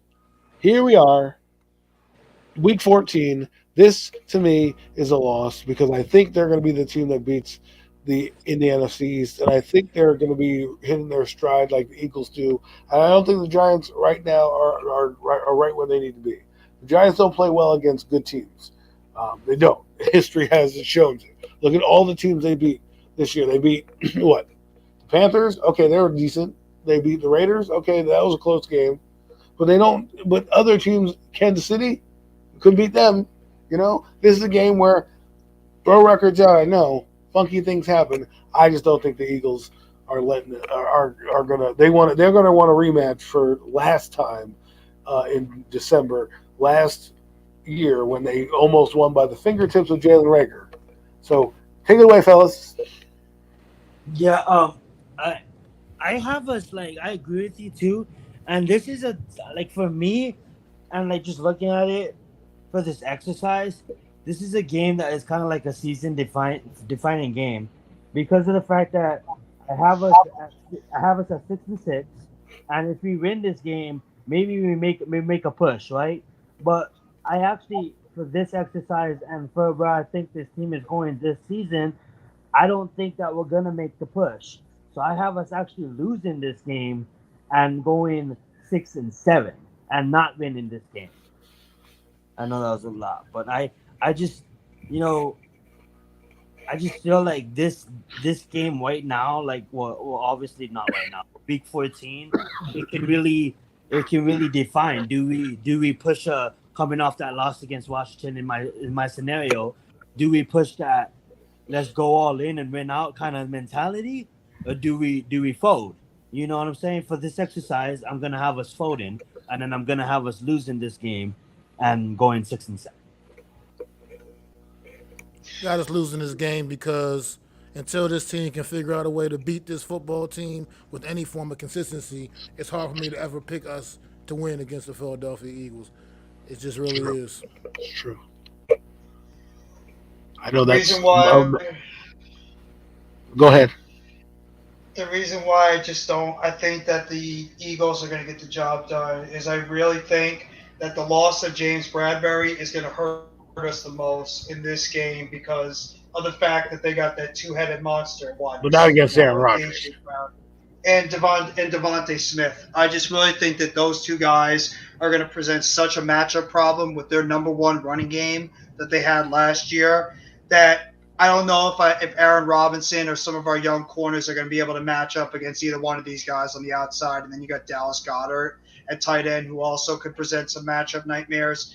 And all Jalen Hurts has to do is just not be as inaccurate a quarterback as he has been. If he could just play decent, I really think that the Eagles are just going to have a major advantage against our very young secondary. So that I think is going to be the key to the game. And I hate saying it, but I think the Eagles are going to end up beating us at MetLife Stadium in this game. It's funny how Jalen Hurts is now a better quarterback than Aaron Rodgers, because that's my argument for why the Green Bay Packers are going to beat us in London, because they have a guy looking at Aaron Robinson run up and down the field. Now you're telling me that Jalen Hurts is going to beat us? No, because Green Bay has way better receivers than Eagles have way better receivers than what Green Bay but has. who's throwing in the football? But I gave Green Bay the win. I said earlier on that Green Bay was going to be able to defeat us because I think Aaron Rodgers is still that X factor in the game when it comes for the Packers because he's going to find a way to get the job done. But in terms of the Eagles, they present a whole lot of matchup nightmares for the Giants, and I think maybe we might match up well with our defensive line against their offensive line. It might be a tight battle, but that perimeter for the Eagles is going to present so many problems for that Giants secondary that maybe we just don't expect because they have three guys out there that can all command the double team.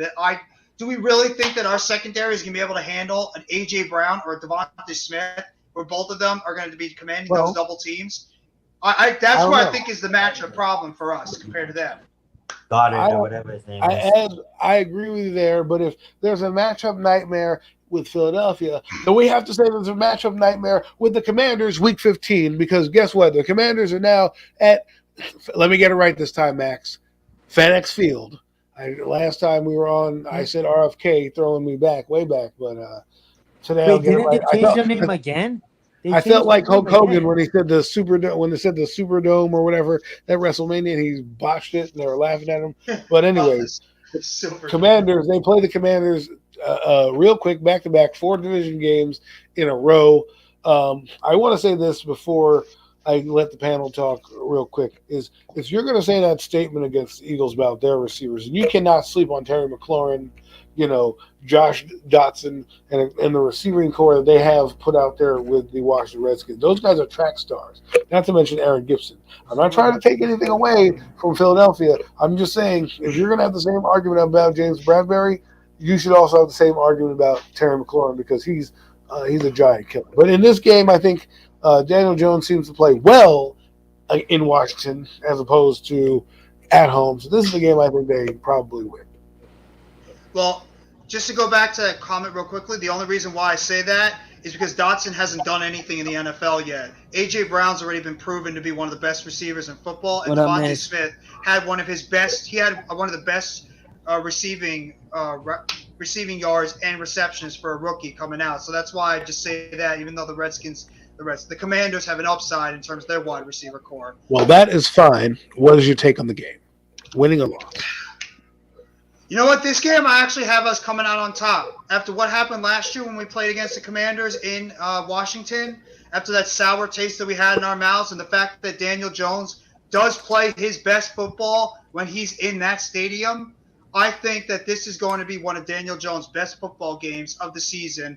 And I think the Giants are going to come out fired up. I think they're going to be clicking all cylinders on the offensive side of the ball. I think our offensive line is going to hold up against that defensive line very well. And I see the Giants being able to come out with the victory there in whatever Washington calls their stadium right now. FedEx Field, the trash dump, whatever you want to call it. I think the Giants are going to end up picking up the win over there by a 10-point margin. I'm going to have to agree. Well, with that said, Mac, how about you? Well, I got us down for an L in this one. L in this one from Mac. Okay, let's go. So week 16, another thing the NFL did. I love to travel on Christmas Eve, but thanks to the NFL, I will not be. I will be traveling stressed out. It's bad enough there's stress drivers out there now. Now you're gonna get me Giants stressed. That's even Put worse. on the ESPN radio. I cannot put on ESPN radio because they're on WFAN. But that's the point. The point is I should be at home, nestled in my couch with my Uncle Joe, with my Christmas tree hat on, watching the football game. Instead, I'm going to be traveling 2.5 hours away during the game. Oh my God, my heart's breaking right now. Stop it. Just stop talking. Giants, Vikings, December 24th. I have an L here. I think the Vikings will be fighting for a wild card spot at this game. I know people are saying the new coach and everything. They still have veteran leadership there. They still have veteran players that can galvanize the team. When you're bringing in a new coach and you have veteran players, it's a lot easier than when you're rebuilding your team to be here. So I think the Vikings are going to be in the wild card hunt W here on Christmas Eve.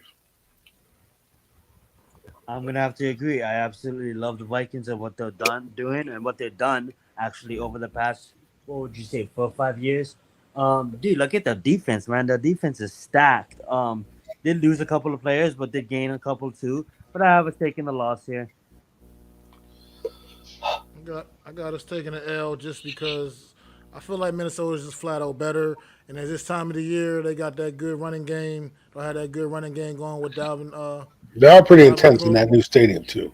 And I Yeah. just feel like we're just going to come up on the short end of the stick, especially if Minnesota is fighting for any hopes of getting into the playoffs. And I feel the same way as you guys do. I know it's boring. We all agree on this one, but yeah, I think that the Vikings are just clearly the better team. They added Zadarius Smith to a healthy Daniil Hunter now at the pass rushers. They picked up some players on in the secondary that's going to help them out on the defensive side. And I mean, Dalvin Cook, Justin Jefferson, Adam Thielen, all those guys are matchup nightmares for opposing defenses. And I think they're going to be able to exploit our young secondary. So I think Kirk Cousins is going to be able to get the job done against us. And I think the Vikings will be able to top us in the end. If he doesn't, get rid of that guy. Well, Oh, yeah, absolutely. I guess another holiday dinner tastes a little worse this year, thanks to the NFL. So moving right along to Week 17, Giants Colts. I'm picking a big fat L on this one. The Colts are basically a Super Bowl team. They are contending. I know that their AFC is stacked, but when you bring a guy like Matt Ryan over to your team, it's not to lose, to win 4 games like we did with Kenny Galladay. It's to try to win a Super Bowl. So, guys, what are your thoughts? I don't believe in Matt Ryan, but I do believe in Jonathan Taylor. And I do believe in their defense. So that reason alone, with Jonathan Taylor and their defense, we're gonna lose this game. No, I absolutely think we're gonna lose this game and possibly lose it really badly.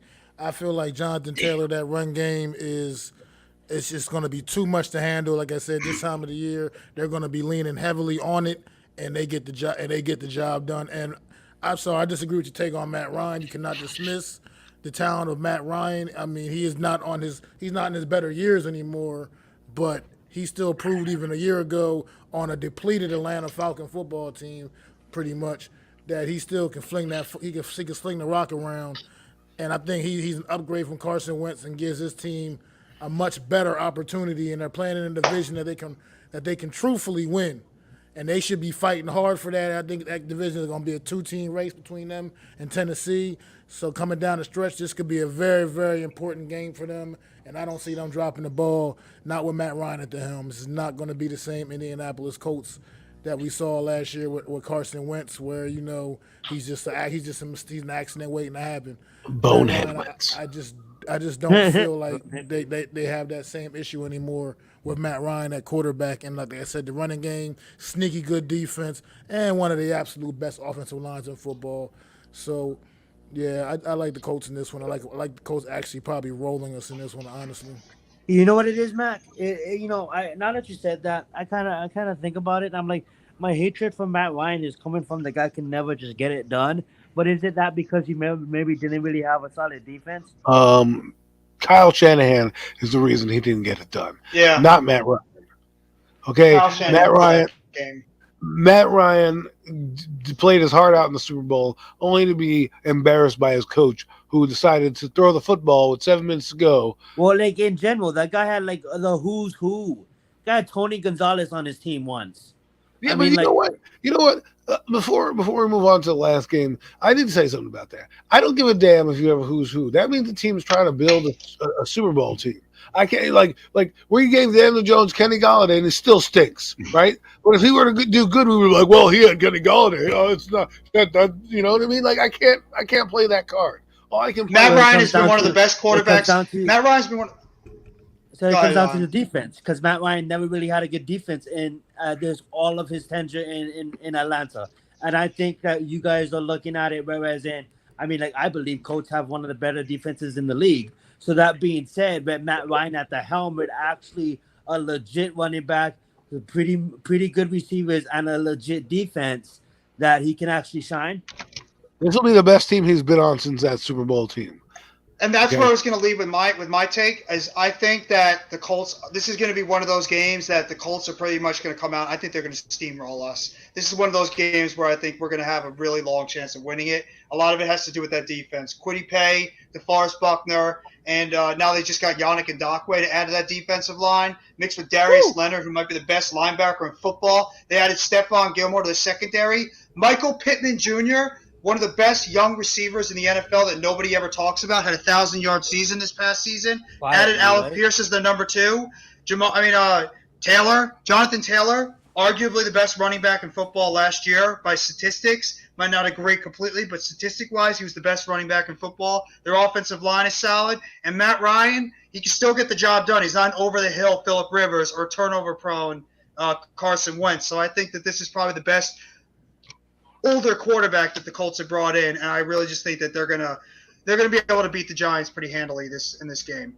Man, I think like you just Last said, thing it I'll just say comes on down this to one. the fact that they're going to be playing for, I think, significantly more. They're going to have Right. significantly more at stake than the New York Giants are in this Week 17 matchup, and I just feel like they're going to come out and steamroll us, like Jeff said. Absolutely. The last thing I'm going to say about this is if you're looking at because we believe that they're going to be in the playoffs, who's the best quarterback in the AFC South? It has to be Matt Ryan. It can't be. Absolutely is. It can't be Ryan Tannehill. It So if absolutely that's the is Matt case, Ryan. if that's Unless the case, Trevor you Lawrence takes a major jump, it's going to be Matt Ryan. Unless Trevor he's not Lawrence taking just that becomes a jump great quarterback. Yeah. Well, I mean, yes, but Right now is my point is right now I'm still taking Matt Ryan over Trevor Lawrence right now. Absolutely. In the game. And so what I'm saying is if you have that guy now, Matt Ryan doesn't have to do as much as he had to do in Atlanta. All right. Frank Reich's going to have a guy who's competent under center for the first time. Phil Rivers was a hothead on the end of his career, which he still played well, but he was still reckless. Carson Wentz is he's a bonehead waiting to happen. Like that guy you'll watch and you're just like, why'd you do that? The only reason he isn't in trouble as other quarterbacks is because he was drafted number 1 overall and he has done decent. He was almost the MVP in 2017, so I will give him that. But to put a bow on it, I just think the Colts are going to be, like Max said, trying to be in the Super Bowl. They're a contender. But to put a bow on the season, another game against the pesky team, the Philadelphia Eagles. I think the Giants can win this game. And here's my reasoning. If Philadelphia does what I think they're going to do, and that's win the division, this game may be meaningless to them playing the Giants, right? Especially if they handle their business at MetLife Stadium. They can be winning the division, and they might rest their starters. That's why I think the Giants will probably play for pride or, to get a better record, because I don't think the Giants have a chance at the playoffs as much as people believe. I think they're going to struggle at some points in the season. They just will. They're a young team. They're building. But this is a game I could see them winning if Philadelphia decides, to sit their starters. Guys? You swayed me in this one. I told you when I did my picks originally, I picked the Eagles to just beat us because, once again, like I said, we just can't never seem to find a way to beat the damn Eagles. But you swayed me with that argument because it makes a whole lot of sense, and it could be the true straight-up scenario. The Eagles, I do believe, are the favorite in this division, and at this point in the season could potentially have it wrapped up and have nothing to play for. Nothing may not affect their seeding in any way. Whether a win or a loss may not affect their seeding, and they may just rest their players and give them a rest going into a much more important game the following week. So I just think that's the reason why the Giants will end up stealing a victory here in Week 18. And I agree with what Mac just said before. I think because of the fact that the Eagles are going to be in prime position to be in the playoffs at that point, is I think that they're going to be sitting a bunch of their starters, and the Giants will be able to get the win done, even though they're going to be going to arguably the House of Horrors for any single Giants player anybody that plays for the New York Giants. There's no place that gives the Giants more nightmares than playing in that stadium in Philadelphia. They always find ways to blow a game whenever they go to that stadium in Philadelphia. But in this case, I think the Giants are going to be able to end the drought and losing games consistently in Philadelphia. They're going to get the job done, and they're going to end this season on a high note with a victory over Philadelphia in the league. Yeah, I'll probably agree. I mean, like, we could easily lose this game, but if they're resting their starters, there's no reason why we should lose this game. So if that is the scenario at the time, I have us winning this game. If, say, for instance, Dallas and the Eagles are tied and they're still fighting for that championship spot, then I'm gonna have us losing this game because obviously they have more on the line that they're gonna be playing for. But that is a good point as well. yeah. Other than that, I have this game up in the air. We'll see what's going on, but probably winning to top it off with 8 wins on the season, I believe, if I add that in correctly. Well, that's 8 wins. That's pretty optimistic. I said 7. But hey, that is the season. That also is our show. We are here for 2 hours, just over 2 hours. We've talked everything from wrestling to the NFL schedule. Guys, thank you so much for hanging with me. Do you guys want to plug your shows? Give them a goodbye, a farewell, anything before we go? Zion Zenith on YouTube, and please sub and follow and click that like button to all these great content creators on screen.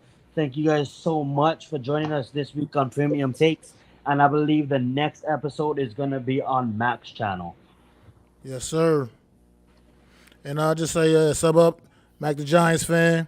On YouTube, you can follow me on Twitter, Mac the Giants fan. Instagram, Mac the Giants fan. Facebook, Mac the Giants fan. It's always Mac the Giants fan. It's MACDA Giants fan. You know what I mean? And me and Adam will be coming back at y'all real soon with another edition of the Real Deal NFC East Roundup. We don't know exactly. We don't have the exact date for the next episode, but we got one. We'll have one coming up again for you soon. Oh, you know it's what I mean? We're gonna have y'all waiting too long. And much love and appreciation for the episode on Thursday. It was a big success and really appreciate it. All the love. So that's what I got. And if you have to, please sub up to NYG Jeffy T 3285. And if you want to reach me on Twitter, Jeffy T 85. And if you haven't already, please sub up to all these great content creators here. Thank you for coming by the stream tonight and supporting the Premium Takes. We hope you guys enjoyed the show. Have a great rest of your Sunday night. Take it easy. And let's go, New York Football Giants. Yeah, well, in the words of Porky Pig, that's all, folks. All right, guys. Hey. Give me a break. That's all, folks.